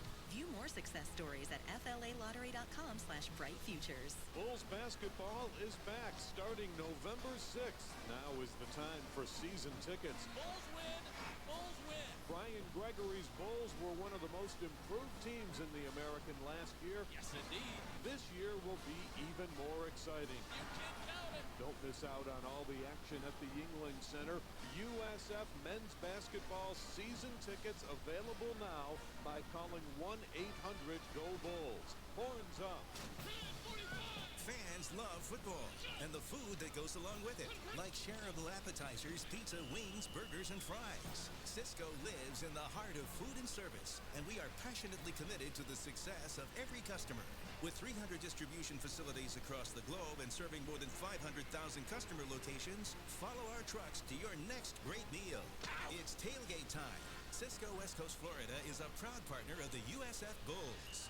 Go Bulls! The best game plans keep everyone on the edge of their seats and always end with a sweet victory dance. So when it comes to the perfect game plan for a weekend adventure, Tampa Bay is always the right call. From award-winning craft breweries and hand-rolled Cuban cigars to days out on the water and nights out at the blackjack tables, every trip is a triumph. Start your playbook at visitTampaBay.com. Then work on that victory dance. Seriously, everybody loves a great victory dance. Visit Tampa Bay. Countless ideas, endless fun. This is the USF Bulls Radio Network. Back at halftime, Bulls leading Houston 1-0 on a goal by Sabrina Wagner, assisted by Sydney Nasello. Other Bulls teams going at it this weekend. Of course, football is homecoming against UConn. You can hear that game right here on Bulls Unlimited Saturday night pregame at 5 o'clock. Kickoff at 7 o'clock. USF volleyball is at Cincinnati tomorrow, and then follow that up by going to ECU in Greenville for Sunday afternoon. The Bulls coming off a big comeback victory from down 2 sets to Temple to get to 14-6 on the season. But Cincinnati is tough, led by one of the best, if not the best players in the country, Jordan Thompson. They are 7-0 in the conference, 17-4 overall. Also, both tennis teams are going at it in tournaments in Georgia this weekend. So that's going to be, again, all these fall seasons that the real seasons, quote unquote, are in the spring, getting in good work. Golf team doing well on both the men's and women's side. Men just came one shot away from winning a tournament over the last weekend. Shot a 29 under as a team, and that was just one shot away from being the winning team. And the women's team, just in the new golf rankings, shot up 61 spots into the top 100. So beautiful work by Erica Brennan's team. Work going on pretty well here as USF Women's Soccer Club is ahead of Houston. We'll give you some first half stats when we come back and set you up for the second half. Gilbert Alvarado will return with me, Derek Sharp, for the call. This is halftime. You're listening to USF Soccer on Bulls Unlimited. Valley National Bank is the proud presenter of USF football and is excited to support our nation's veterans. Every time the Bulls score a touchdown at home this season, Valley, in partnership with the USF Foundation, will donate to the Valley for Veterans Scholarship Fund. Over the course of the 2018 USF football season, Valley for Veterans will provide $75,000 in support of first-generation student veterans. Horns up, Bull Nation. Member FDIC, Equal Opportunity Lender. Bulls fans, score with Portillo's. From Chicago-style hot dogs to Italian beef sandwiches, Portillo's can satisfy the biggest game day appetites. And nothing is sweeter than a Bulls victory and a slice of our famous chocolate cake. Visit Portillos.com or download the Portillo's app. Now offering delivery from our location on 60 in Brandon and our location on Fowler in Tampa, just outside the University Mall. Portillo's. Get to know us. Get to love us. Get obsessed. Florida Blue Centers around the state offer answers to your health insurance questions face-to-face. Come in for a health assessment, talk with a nurse, or try a fitness class. It's the place to go for inspiration, motivation, and advice right in your neighborhood. Florida Blue is committed to helping people and communities achieve better health. Visit your local Florida Blue Center because better health starts here. NCAA tournaments, top 25 rankings. Straight pass, and it's up and in. USF is rolling. USF women's basketball is back. And the Bulls are fired up. Don't miss out on all the action at the Yingling Center. She hits again. Tough non-conference games like Oklahoma and all the great American Athletic Conference teams like UConn and Temple. Season tickets available now. 1-800-GO-BULLS. Horns up. This is the USF Bulls Radio Network. I did it. Just finished that chocolate chip cookie right before we came on the air. Delbert, I'm telling you, that's one thing you got to learn real quick. It's the whole food situation with us broadcasters is not that bad. I mean, we got some Papa John's pizza up here. I don't know who made the cookies, but God bless them. Also, those cookies are in trouble. I'm going back for more at the first chance. Don't throw any of those more in front of me. We got some stats in front of us that we will look at. First half stats presented by Derek and Delbert. If you want to be a sponsor for first half stats, the door is open. But shots on goal, shots in general, 8-2 in the first half. And really, that kind of, to me, reflects the play. I mean, that's not to say that Houston didn't have its chances, but it really was confined to about 25% of the half, and that's what their percentage is of what the Bulls have. I'll tell you one important thing about playing on the road. You have to take advantage of every single opportunity, and Houston had two really, really good opportunities. One that, a better touch slips one into the back of the net. That was Jasmine and Grant. you have to capitalize on that when you're on the road scratching for points. You know, and unfortunately for them, it didn't work out, and USF just kept knocking, and all of a sudden, we get that crossbar post, baby, and it was in the back of the net with a nice header. 37th minute goal by Sabrina Wagner, her first of the season, flying in from the right side, anticipating the long cross by Sydney Nasello, that is her 7th assist on the season. As far as shots go, Desiree Bowen has both of them for Houston. One was well saved by Sydney Martinez, but again, it was Jasmine Grant who had the best opportunity as she was in on goal and had Martinez pulled out. And as Delbert said, if that touch is softer and just to her left, to give credit, Martinez charged her, forced her to make that decision quick, and she didn't quite control it there. Shots for the Bulls. Evelyn Vienne, of course, has 3, a couple of absolute dandies that really, really would have been highlight goals. Not that she needs any more, but she came close. That last one really surprised, I think, everyone from the standpoint of 3 defenders in her face. You don't really expect her to shoot that, although you should, but just the way she was able to create a little bit of space, get her head up, and I mean, I tell you, it's a couple inches wide of that left post, but her ability to do that is a big part of her success, and it's just exciting and fun to watch. She has 3 shots. Sydney Nasello has a couple and the big assist as well. 5 subs came into the game, and the Davies got a shot. Grace Adams playing in the midfield. Rebecca Anderson for a briefly hurt. Fanny Pelletier, LaRoche, but she's fine. Leah Furlan and Kylie Burrows also came in late. And of course, the story is that no Kelly Burney tonight. A standout defensive player, really the leader there in that defense. And there must be something going on with her that's preventing her from playing tonight. She has never come off the bench, so I'm guessing that means she is probably not going to play tonight unless there's some sort of emergency. But the Bulls have been fine in the back. Again, there were a couple of opportunities for Desiree Bowen created by some good through balls, particularly Mia Rush. It looks very impressive to me, but not quite enough for Houston to score, and the Bulls look to keep it that way. As we start the second half, Houston going from our right to our left. Eric Sharp with Delbert Alvarado. The Bulls wearing their black jerseys with the SoFlo numerals. Awesome look. Houston wearing the white jerseys with the scarlet. Embarrassingly, especially if anyone's watching in Houston, throughout my entire life until I actually started doing broadcasts for USF and read their color scheme, because you get the media notes, which are outstanding from the opposing schools, but they're red. I always thought they were orange. I always thought it was like a shade of orange. And now that I look at it, I'm like, what was my problem? Sydney Nasello. Back in the day, I think really, when Andre Ware was the quarterback for Houston and they were a big thing, I think they looked orange back then, and then they changed the color on me. That's what I'm going with. It could have been the TV. Yeah, it could have been my TV. Back before we got the HD. Thank you. Plant City. It was the last thing to get to Plant City. Right in the corner, and the Bulls. Nice effort there by Katie Kitching, but rolls out of bounds. And it will be a goal kick for the Cougars. Bulls going with what appears to be their starting lineup. There's Mr. Goalie trying to block my view. There's Devinish Mears, the goalkeeper for the men's soccer team. He is a character. Incidentally, a great goalkeeper. Bulls team is not having to worry about, even though they're going on the road, any sort of road trip, because it's a drive that they will take on Saturday morning to Orlando. So all those guys are here. Skublik's right in front of us. Thomas Skublik, who had that golden goal for the Bulls the other night. His second golden goal in conference play, and that's why the Bulls are tied for first place on the men's side. Oh, Kelly Burney is in the game. Okay, so she is playing here in the second half. It'll be her in the spot that Mia Palongo took up.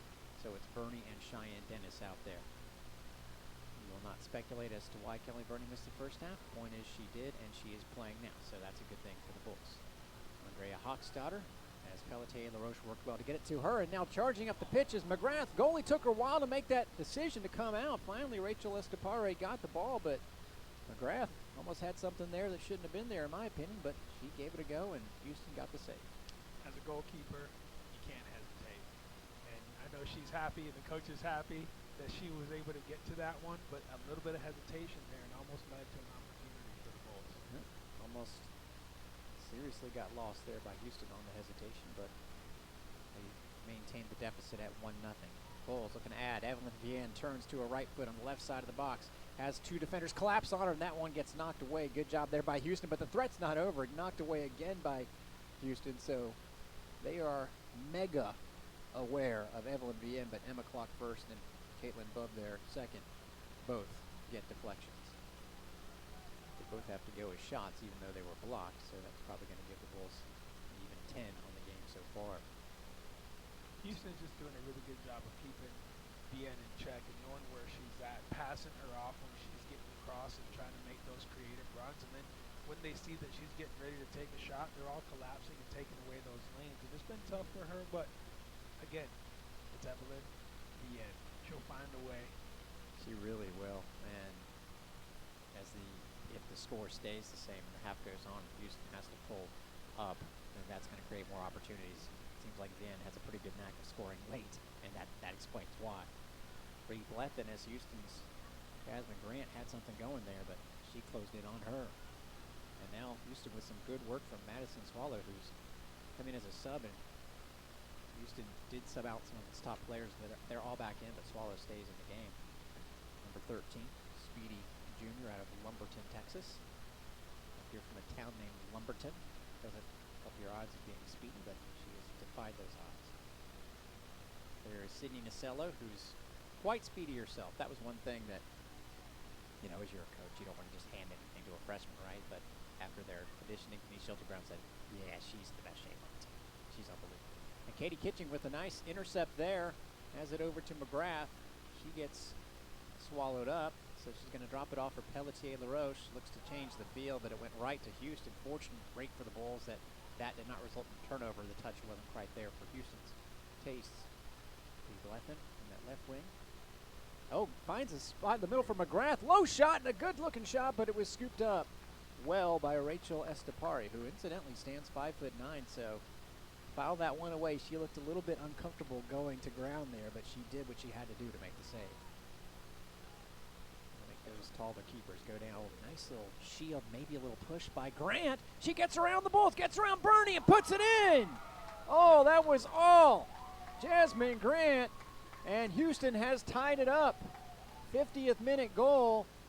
She used her frame to create her run, got past Kelly Burney, and scored a stunner, 1-1.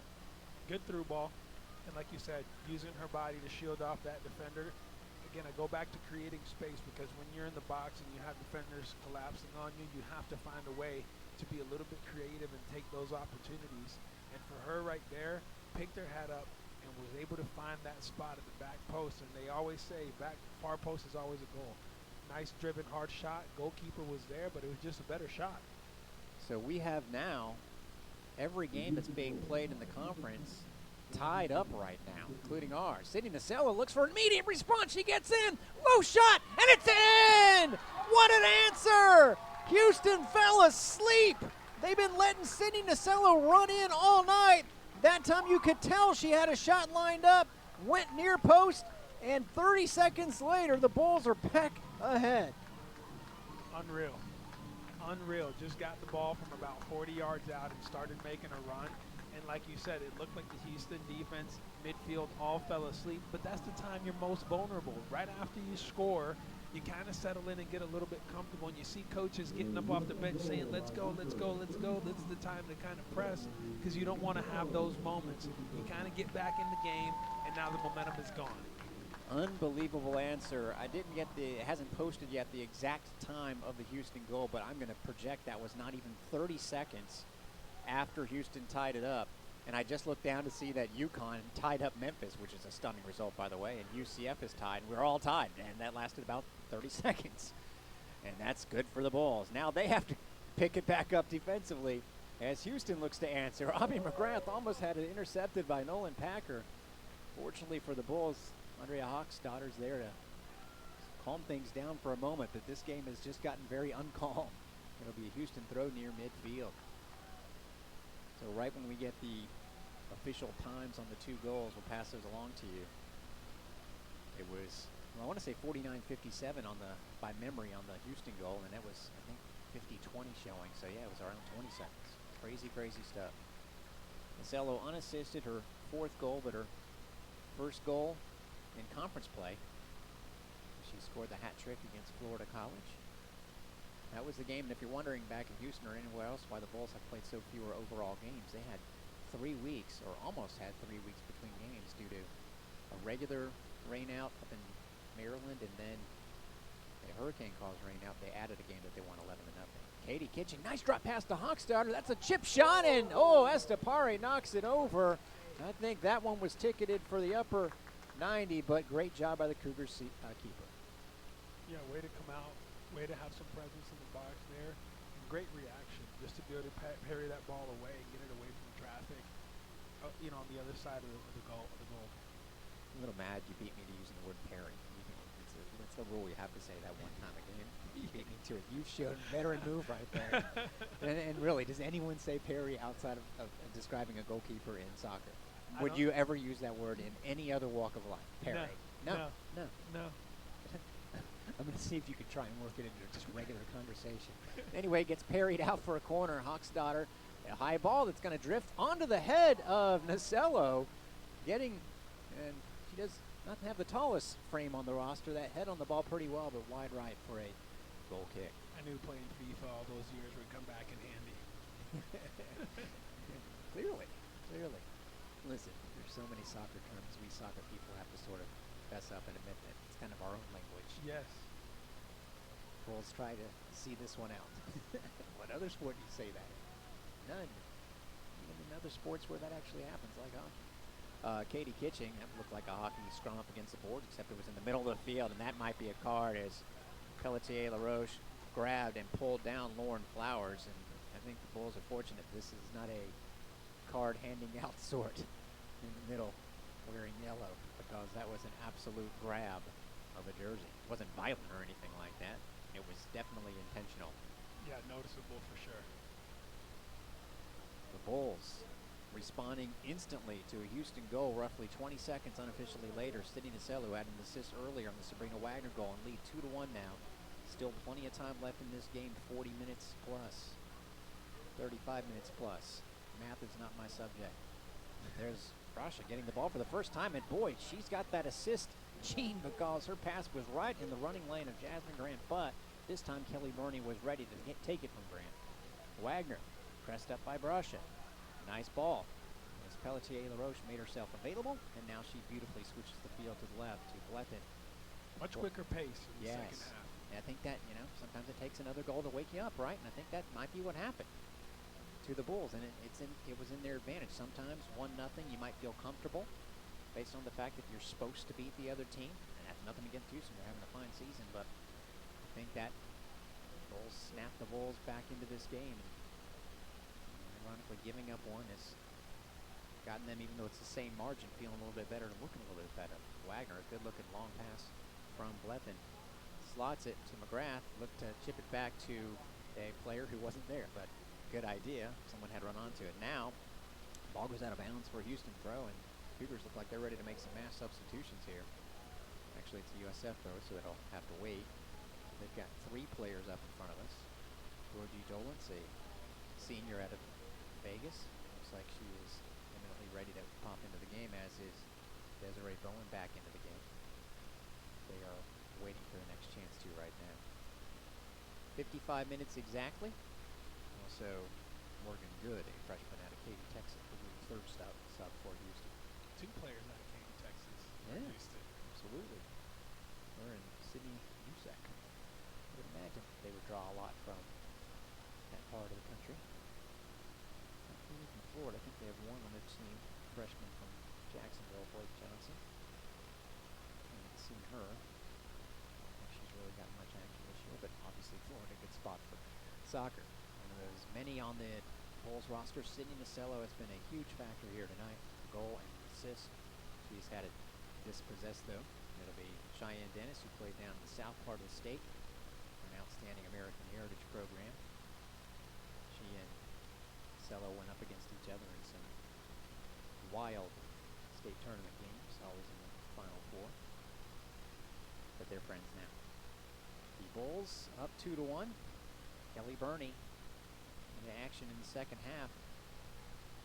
Looking, we got to be honest, a little bit not her sharpest.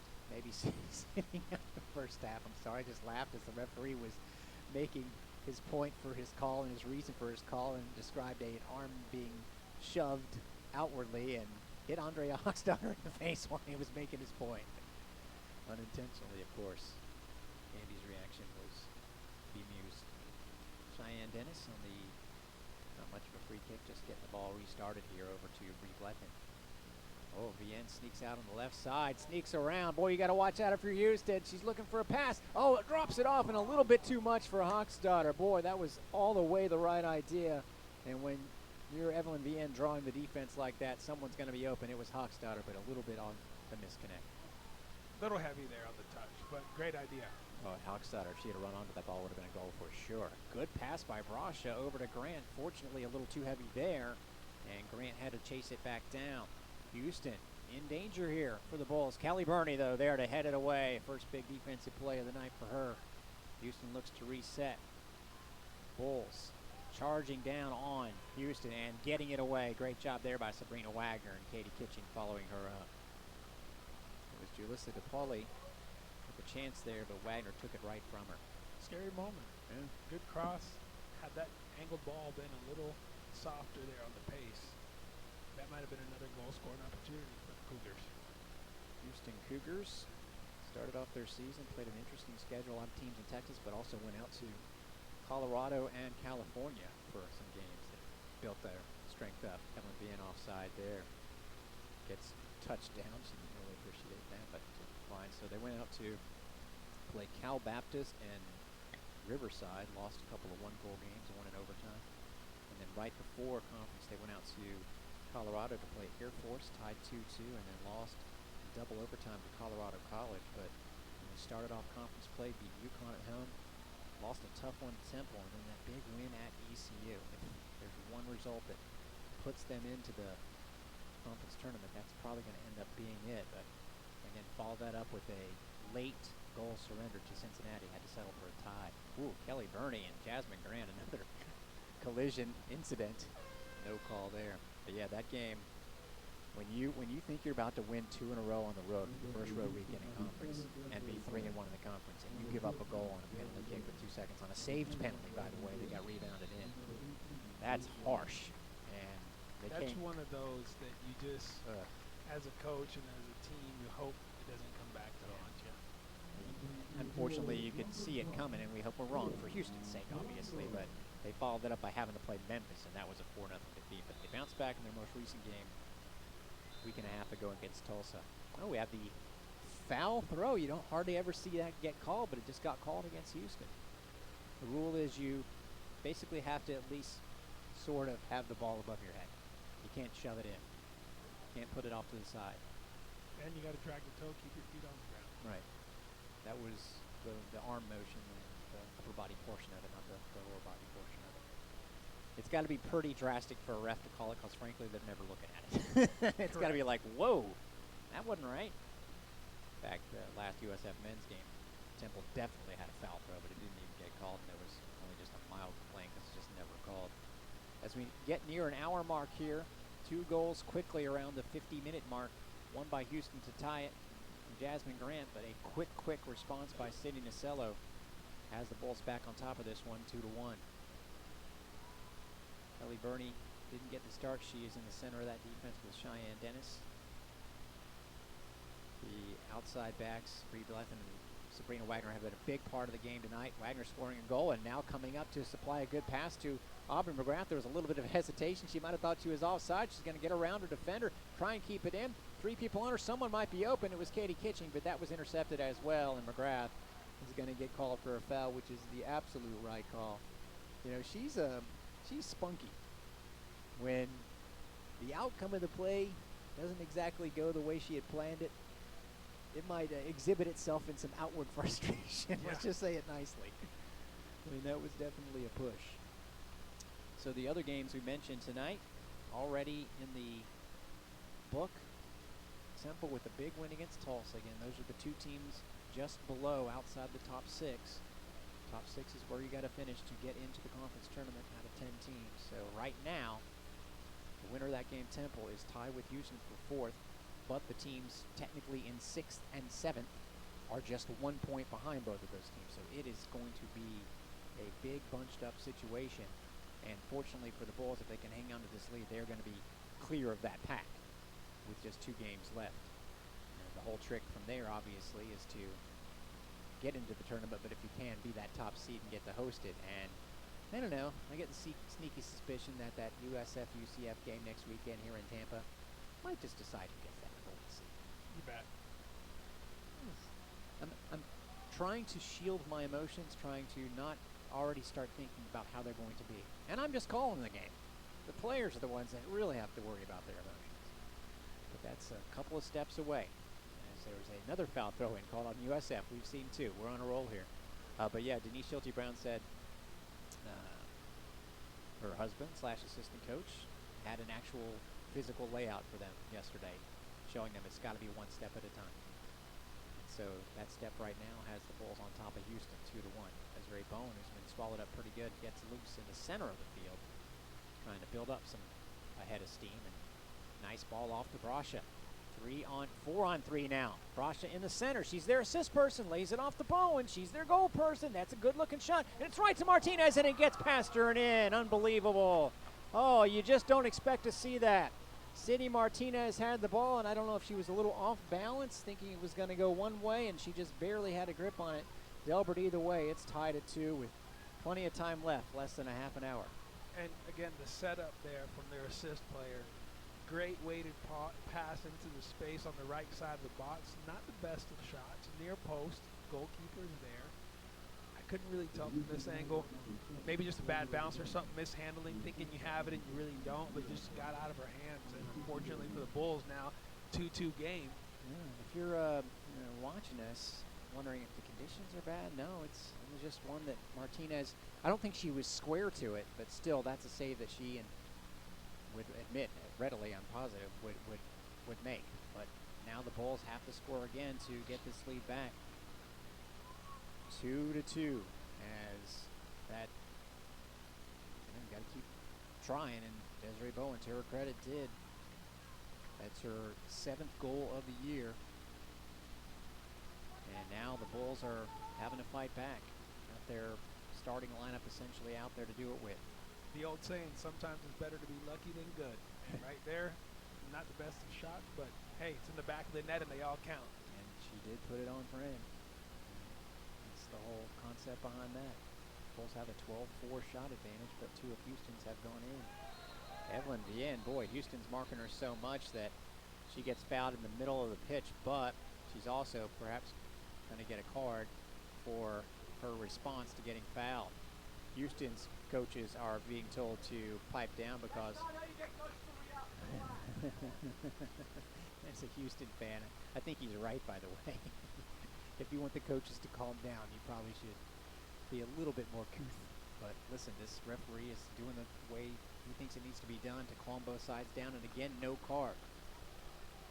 So that could have been dangerous on both sides. You saw why Vienne was upset. She got pushed to the ground hard, but then she gets up with a shove. Could have been called a foul. And you know that the Houston coaches really want her to pick up some discipline here, but it's not going to happen. So the Bulls, I think, catch a break there. Great on the referee's part, though, explaining it, bringing the girls in, going over to the coach after he kind of talks to him a little bit loud and tries to calm him down and say, hey, trust me, I've got control of this situation. Absolutely. Let's just keep it going. And like we stated early, it's getting a little chippier now, especially with a 2-2 tie. Yep. Both teams are going to be going for it, and I'm excited to see how this is going to play out.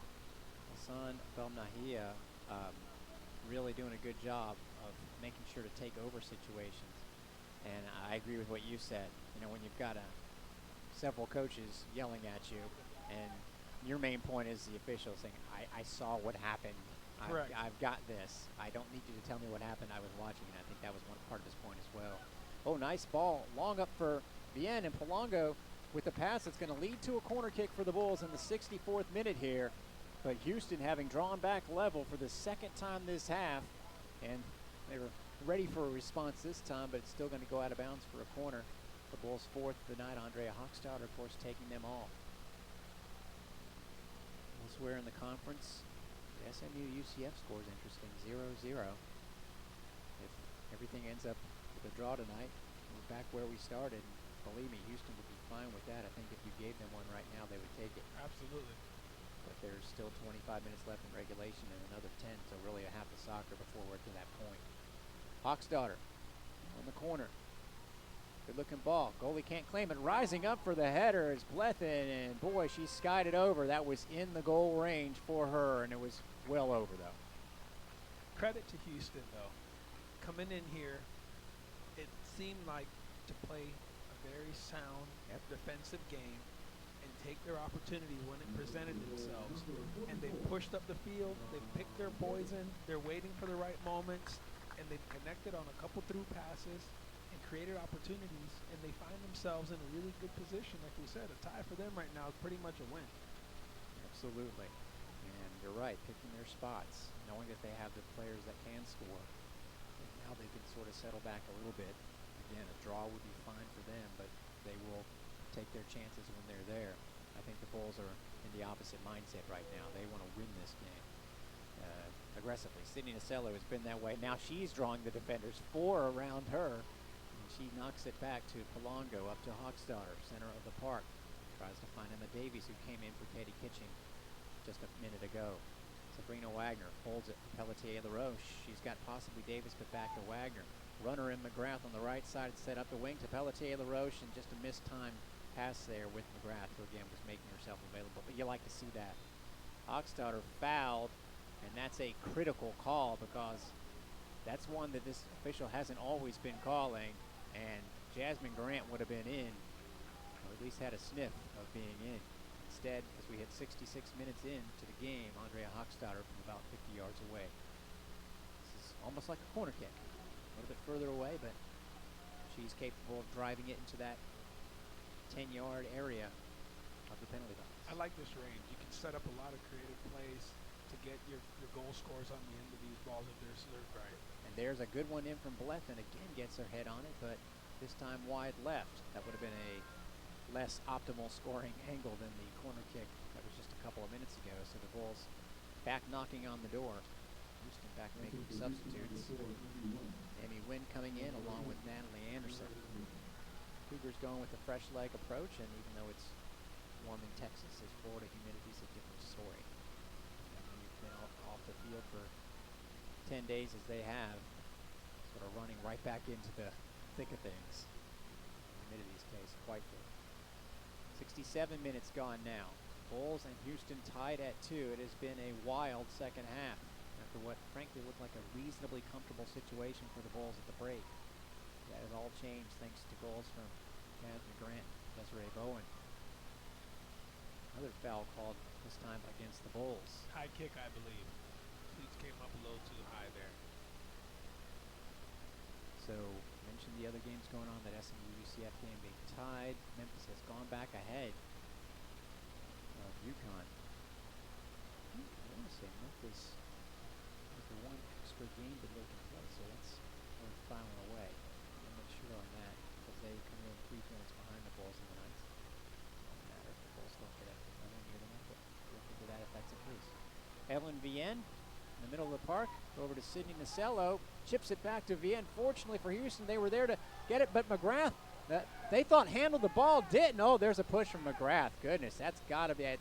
They're going to have to issue a card on her because that's the second. Oh, they call that against Houston. Boy, my mistake. I thought McGrath pushed off, and I guess she was reacting to getting shoved herself. Normally, you say the referee sees the second one, but he noticed the tug on the jersey, which caused the retaliation. Gotcha. In that situation. Yeah, I did see the re-push by McGrath, and it is. She's got to calm down out there because it's an emotional game right now. Yes. And I understand it's been physical as well, but you can't just invite the yellow to come out. And I think she invited it there, but fortunately for the Bulls, didn't get one. And I think what Houston coaches are really arguing is the fact that when she trapped that ball, it seemed like she might have had her hand kind of blocking, but it definitely helped her settle that ball. So that's where they're going. Gotcha.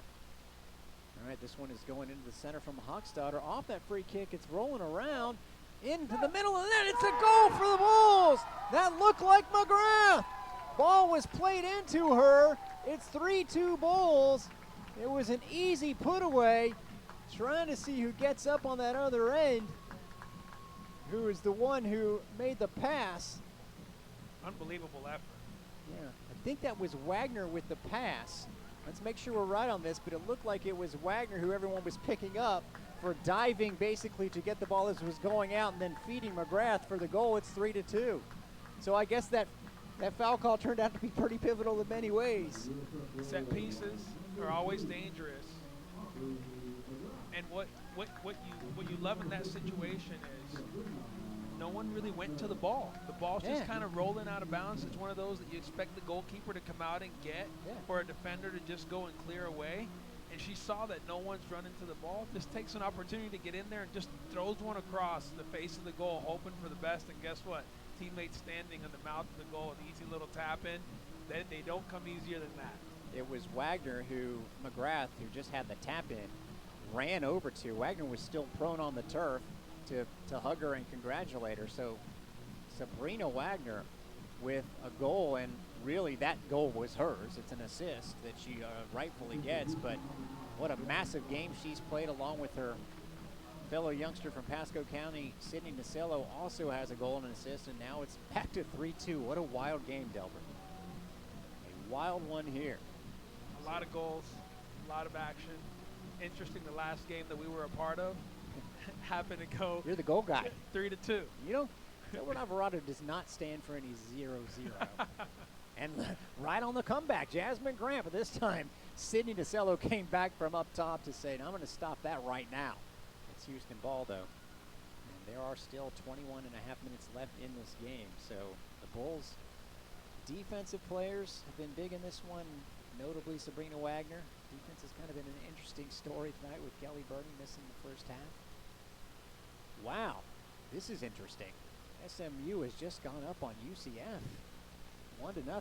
So the last 2 minutes of real time have been really bad for Houston. Falling behind here, and then, well, they look to get it back. As I'm saying it, a giveaway by the Bulls, and this could be an open net. Oh, it's headed away! Unbelievable! That was Polongo as the net was left empty, and it was a good shot. I believe it was Wynn. An amazing clearance off the line by Mia Polongo. With the head, you rarely see that. I love the discipline right there. It's like backing up your first baseman in baseball. You just have to cover that when your goalkeeper comes out. If she's not there, it's a wide open net, an easy goal. But kudos and credit to her and the staff and this team for the discipline on the defensive side and being able to be there to save the day. Because, again, she's not there. It's a 3-3 ball game. We're back to square peggings. Unreal. It was Amy Wynn, and this was a ball that was getting knocked around, and the Bulls just weren't ready, and Martinez came out. It's been a shaky second half for her. She's such an outstanding player. It's been really strange to see. And, boy, not shaky at all was Mia Polongo on that goal line. And it probably helped that the ball came at her, but still, I don't care. That was a huge, huge clearance. bet Houston wish they had that one back. Just anywhere maybe to dribble it in, right? Yeah, take a couple touches and just slide it into the corner. I mean, far post, near post, you had it anywhere you want. If she can't use her hands. Well, to her credit, I mean, she knew that the goal was empty, and usually in that situation, it's only going to be empty as far as the goalie being out for a couple of seconds. So you see it, and you go, I'm shooting it now. And if she had maybe just hesitated a moment, could have gotten a more tricky shot past Alongo, the goalie in that case. But that's just an incredibly vital clearance. The Bulls against Cincinnati had the same thing happen in the last minute when Andrea Hochstadter almost very casually for the stress of the situation in a 2-1 game cleared one off. So that's the second time in conference play. Again, the Bulls are looking to go to 6-1 in league play that they have had a big clearance off the line. Cheyenne Dennis, we should mention, is what we had to have a little stoppage here. Looked like maybe she had a little bit of leg cramp action going on out there, so she is coming out of the game.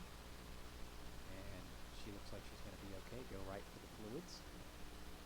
See what the Bulls do as far as an alignment goes. But boy, if that wasn't an example of how deep they are defensively, losing Dennis for the time being, with Colongo making that play. What poise for a freshman too. One freshman backing up the other. So I was just saying how interesting it was that SMU was taking the lead on UCF. Again, SMU coming into the night behind Houston in the standings, but would jump over them if they hold on to that lead against UCF. And of course that also means if the scores hold, and boy, the way it's going, who knows? But if the scores hold, the Bulls would be alone in first place, 3 points up on UCF. And if you, of course, are ahead of UCF going into that last game, instead of tie with them, then you can afford to come away with the draw. That is looking way ahead. There's so much still to go in this game. There are 20 minutes left in it. That game over in Orlando, by the way, has just 10 minutes left. We've had more stoppages and obviously more goals here in this one. 3-2 Bulls, but Houston, boy, when they get scored against, they just come right back on you, and they are back on the attack again. They've earned a throw in the Bulls' path. And it's a good throw, but well defended out there. Put it away by guess who? Sabrina Wagner. She's staying in front of Desiree Bowman. She's got support behind her. Another good throw, very strong by Packer out there. She was their thrower in person, and she's going to get a third straight. The junior out of Las Vegas. We've gone past the 70-minute mark. I have a feeling it's going to be a slow 20 minutes, just the way this game has gone. Nothing's, as we used the phrase earlier, as far as the seeing this one out process gone easy or quickly for the Bulls, obviously. Pauly, good move on the left wing. Give and go there. Now to Grant on the left. She looks to send it in, but Polongo dislodges the ball very aggressively. Still, it will be a corner kick. It's the second of the night for the Cougs. Not messing around right there. A little bit of threat. I'm going to go in for the slide tackle and just drill it out of bounds. Not taking any chances. We'll set up for the corner kick and defend. Cougars third in the conference in corners and shots. Tonight they've only got 5. So you're looking to add to that total here. They have added to it, of course, with the corner here. Delivered in. Center of the box, headed down. This time, Sydney Martinez. Boy, she needed a confidence save, in my opinion. She grabbed the header. It was an easy one from Jasmine Grant off the corner from Natalie Anderson. So she makes the save there. That's Houston's 6th shot. Bulls still up 3-2.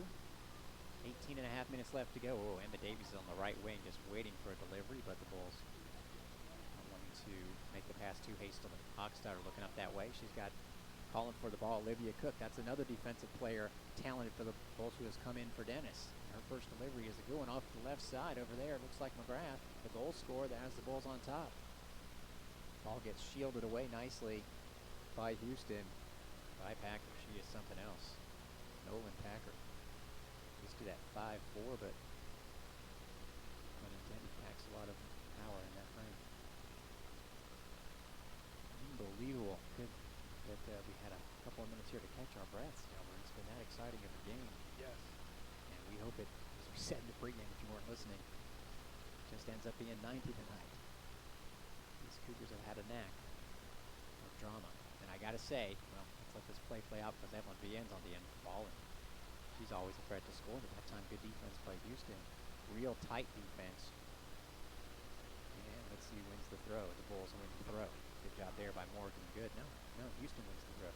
Now, we were talking at the end of the first half about the rule of the counting down and the precise clock. And one question I had to make sure I got the answer on was, Is it like basketball? As long as you get the shot off before it hits zero, does it still count? Or does the ball have to be across the goal line before it hits zero? And in fact, that is the case. And as I was getting the explanation, I said, great, that's exactly what's probably going to happen. There's probably going to be some stuff at the end of the game. Yes. Let's hope the ball's out of goal, so. Or maybe it's them scoring at the end of the game. Either way, it's not Houston doing the scoring. So with 17 minutes exactly left, Sidney Nasello gets a pass from Hochstadter, looks to charge it up to McGrath. Houston's a little bit caught with too many players forward right now, possibly. Sabrina Wagner crossing it over, and wonderfully, a little bit too much for Vienne, but a great ball out there, right where you want it on the run. That's not the easiest cross to make. You notice Houston there making the adjustment defensively. They had someone checking in with that wide player making the run because they got burnt on the header in the first half. So that's always good to see too. Grant nearly steals it from Olivia Cook, who again is in the game due to the injury to Cheyenne Dennis. On that play where Mia Polanco has the ball now, saved it off the line. She's going to try and get Cook a little bit more comfortably into the game. Cook with a good ball. And Vienne is going to try and take on two players. There's a, well, clean play. Emma Clark spilled Vienne, but no real complaint from the Bulls bench. Fans saw it differently, but I thought that was good defense. Yeah, all ball, good tackle. Emma Clark with the play there in a scary situation for most defenders. She really held her ground. Good to know that she had some help, as Houston will always have, it seems, in this game, with two players on Vienne. Good move there by Cook. Over to Hochstadter. Sabrina Wagner again coming up from that left side defensively to be the really big time presence for the Bulls. So it's Lethen and Polanco in the center of the defense, as Bernie is out of the game. So is Cheyenne Dennis. Normal two starters. Bulls are in a corner. So really Denise Schulte-Brown going deep into the well as far as defensive players go. Right now, Olivia Cook, another freshman out there, trying to hold on to this lead with 15 minutes to go, 3-2. Third Canadian player, we just mentioned two on defense, Polanco and Cook. Emma Davies comes out for Katie Kitchen. This will be corner number 5 on the night for the Bulls. Goals from Sabrina Wagner, Sidney Nasello, and most recently Aubrey McGrath.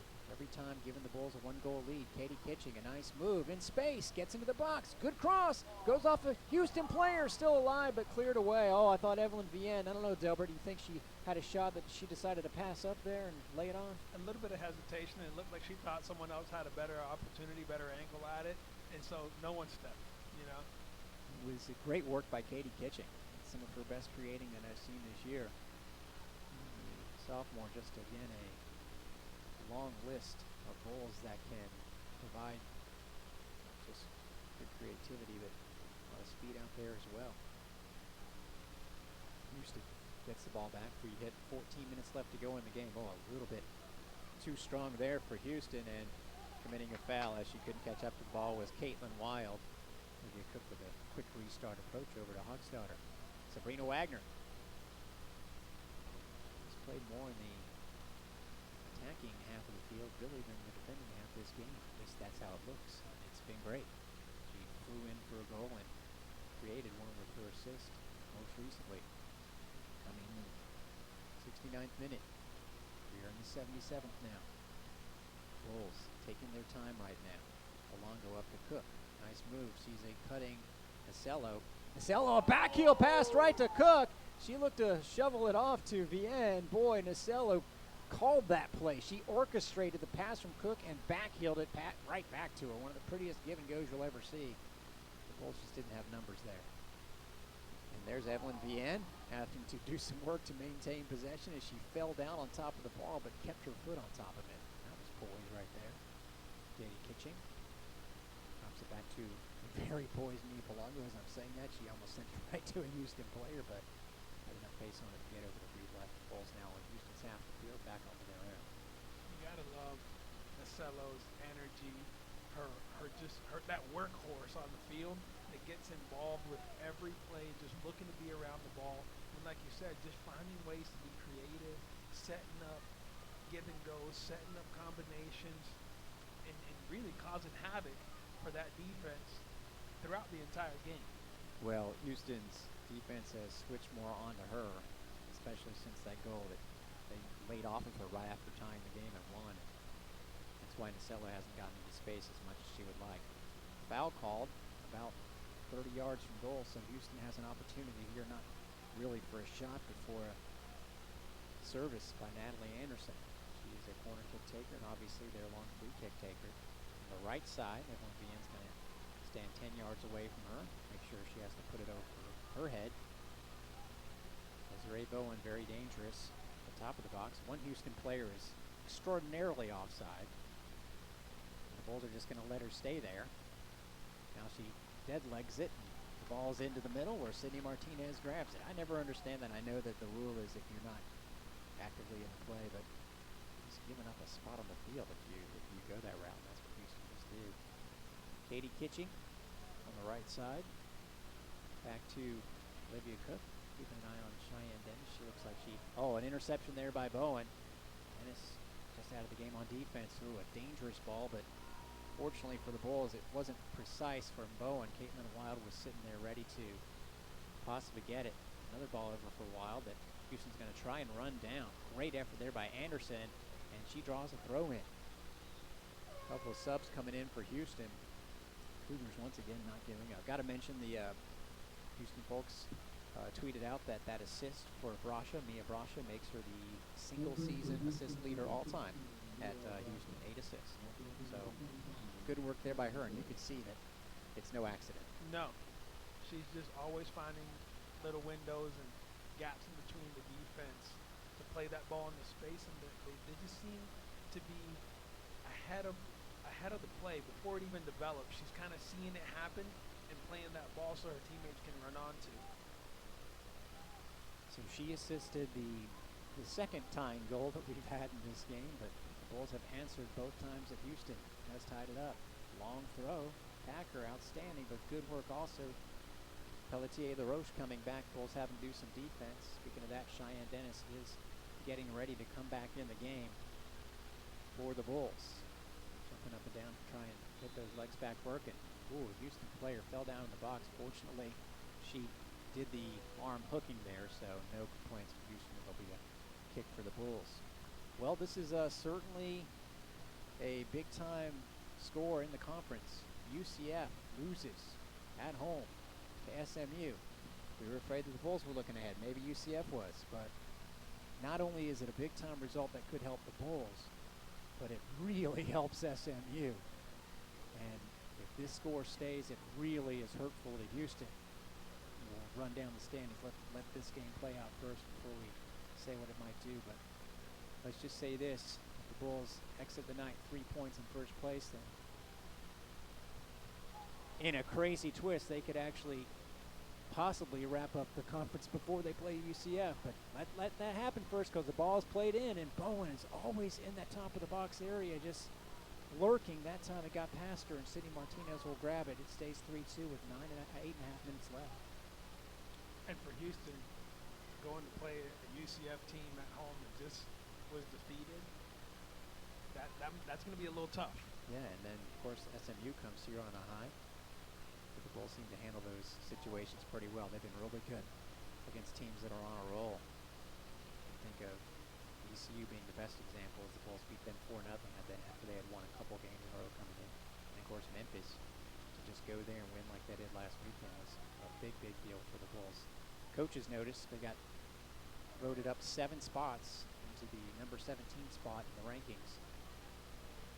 Substitutions here as clock does not stop. It continues with 8 minutes left and running. It'll be Cheyenne Dennis coming back in along with fellow defender Rebecca Anderson for Olivia Cook, and Aubrey McGrath's coming out. So either the Bulls are going to go with 5D or Anderson's going to slot in the midfield, and I frankly wouldn't be surprised if they go 5D. Try to salvage this win right now. Do what you have to do. Get a result. Get a winning result. Yes. Specifically, if we get to be specific, right?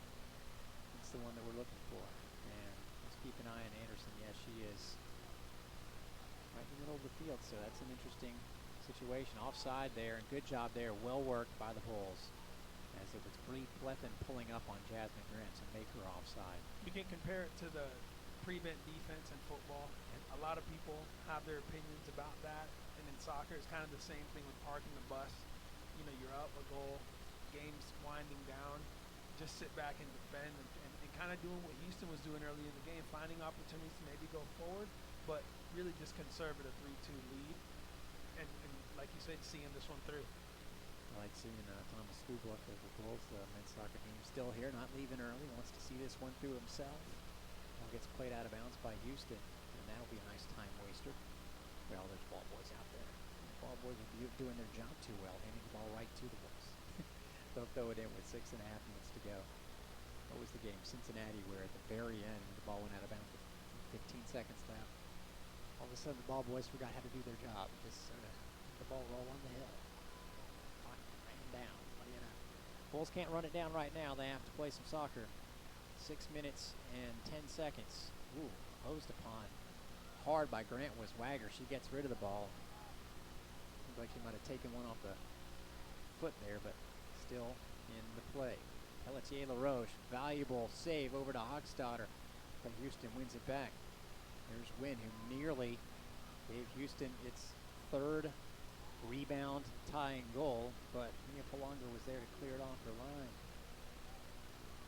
Bulls knocking the ball around, probably a little bit too disheveled right now, so Sydney Nasello is going to try and clear that up, and she does, knocking it to herself in the air.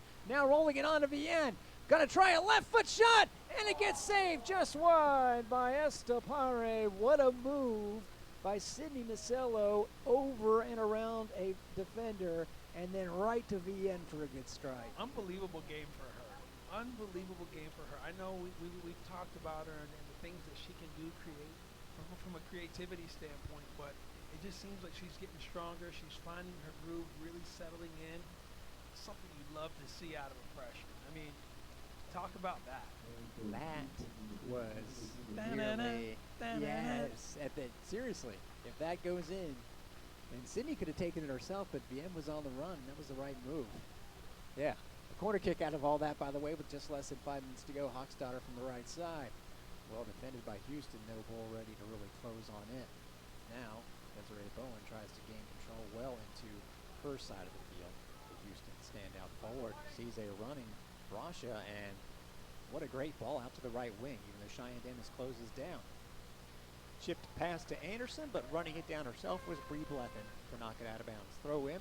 There'll be a substitution here as Houston, I gotta say, Madison Swallows coming in. The clock doesn't stop on subs, so it's, unless the other team, the winning team, is doing it, then the refs can see what's happening. Houston's actually costing itself seconds with all these subs, so for their sake, keep an eye on number 13 and see if she factors into this final few minutes. 4 minutes exactly left now in regulation, and we hope the game, because the Bulls are leading it 3-2. Ball in, Anderson, a nice chip. Natalie Anderson looking to flick it onto somebody, but that somebody turned out to be Sydney Martinez. All coaches on their feet. I love it. That's just over the top. When I tweeted out the SMU win against UCF, someone replied back, "Does this make SMU the national champions?" And see, that doesn't apply to all sports. That's just football. There's more than 4 teams that get into the soccer tournament. Okay. I don't know why that guy would say that. It's mean, first of all. It's not funny at all. Oh, my gosh. So a throw in for Houston with 3 minutes and 10 seconds left. Have to check on that. Let's see if SMU's probably feeling like the national champions. That's the next team that the Bulls will play. That'll be here on Sunday afternoon. But let's not get ahead of ourselves. Oh, speaking of ahead of. That was close. Fortunately for the Bulls, Jasmine Grant was just ahead of the Bulls' back line on defense for offside, because that was a wonderful pass by Bowen and a well-timed run. At least it looked on the surface by Grant. But offside, and one of those good call refs, we'll say it. Yes. Because if that not had gotten called, we'd all be sweating it out a little bit more than we already are. This has been a sweat-it-out type of game for the Bulls, but every time a very game Houston Cougars team has tied it up, the Bulls have gotten the lead right back. A little tumble in the midfield, but the official's going to allow play on, and now he's going to stop it. As a Houston player is down with exactly 2 minutes and 19 seconds left in regulation.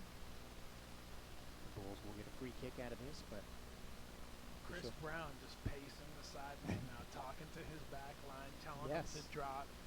Kind of joysticking and orchestrating right there. You know, hey, drop in on her, pinch in right here. He's just active and going back and forth. And, 3 minutes left in the game. We love to see that. It has been a game that the Bulls have had to stay active on the coaching front for sure. And Sidney Martinez just got a little too cute. Drawing in Jasmine Grant, not picking it up until Grant closed in on her. And that could have been really dangerous. With less than 2 minutes to go, Bulls, as Houston commits another foul at midfield, can take their time for this free kick as the clock is rolling. Not that we're preoccupied with the clock or anything. Yes, we are. 1 minute and 40 seconds. Lining up the free kick and taking her time, being told to speed it up is Mia Polongo. Right at midfield. He sends it up. Little box out situation there for Vienne. Doesn't have a goal here tonight. Oh, there's a dangerous ball. Martinez is out, and she has to play it with her feet, and she does, but the net is empty. Win, missed per 4. Martinez can't get it, but Dennis does.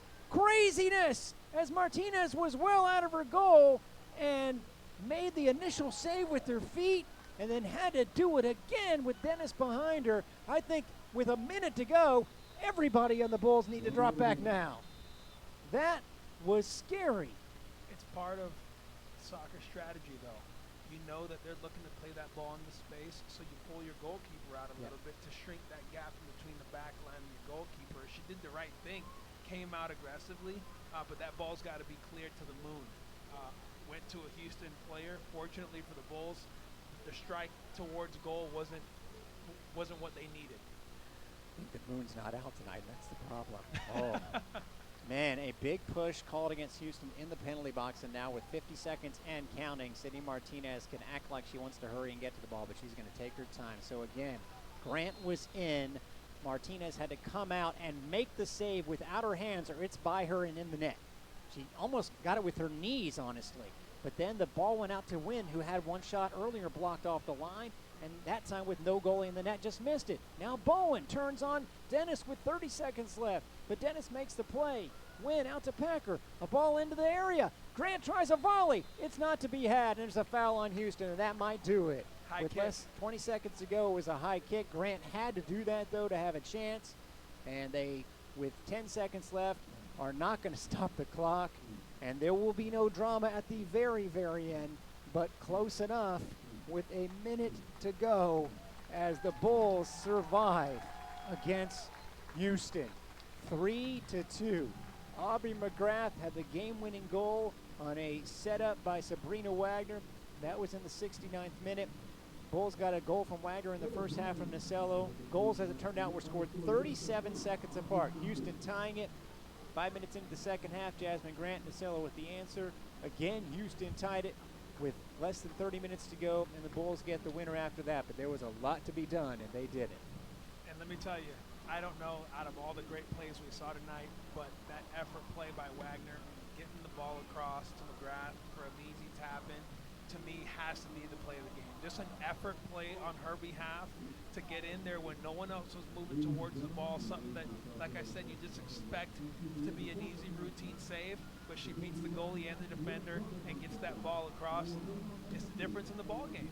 Unreal. So much happened at the end. It was scary. Good job, Houston. You kind of feel bad for them, but not tremendously if you're a USF fan, obviously. Bulls play SMU on Sunday at 1. Again, SMU defeats UCF in Orlando tonight, 1-0. So the Bulls are alone in first place, 3 points up on both the Knights and Memphis, which has defeated UConn here tonight. Houston gets jumped by SMU, so they fall into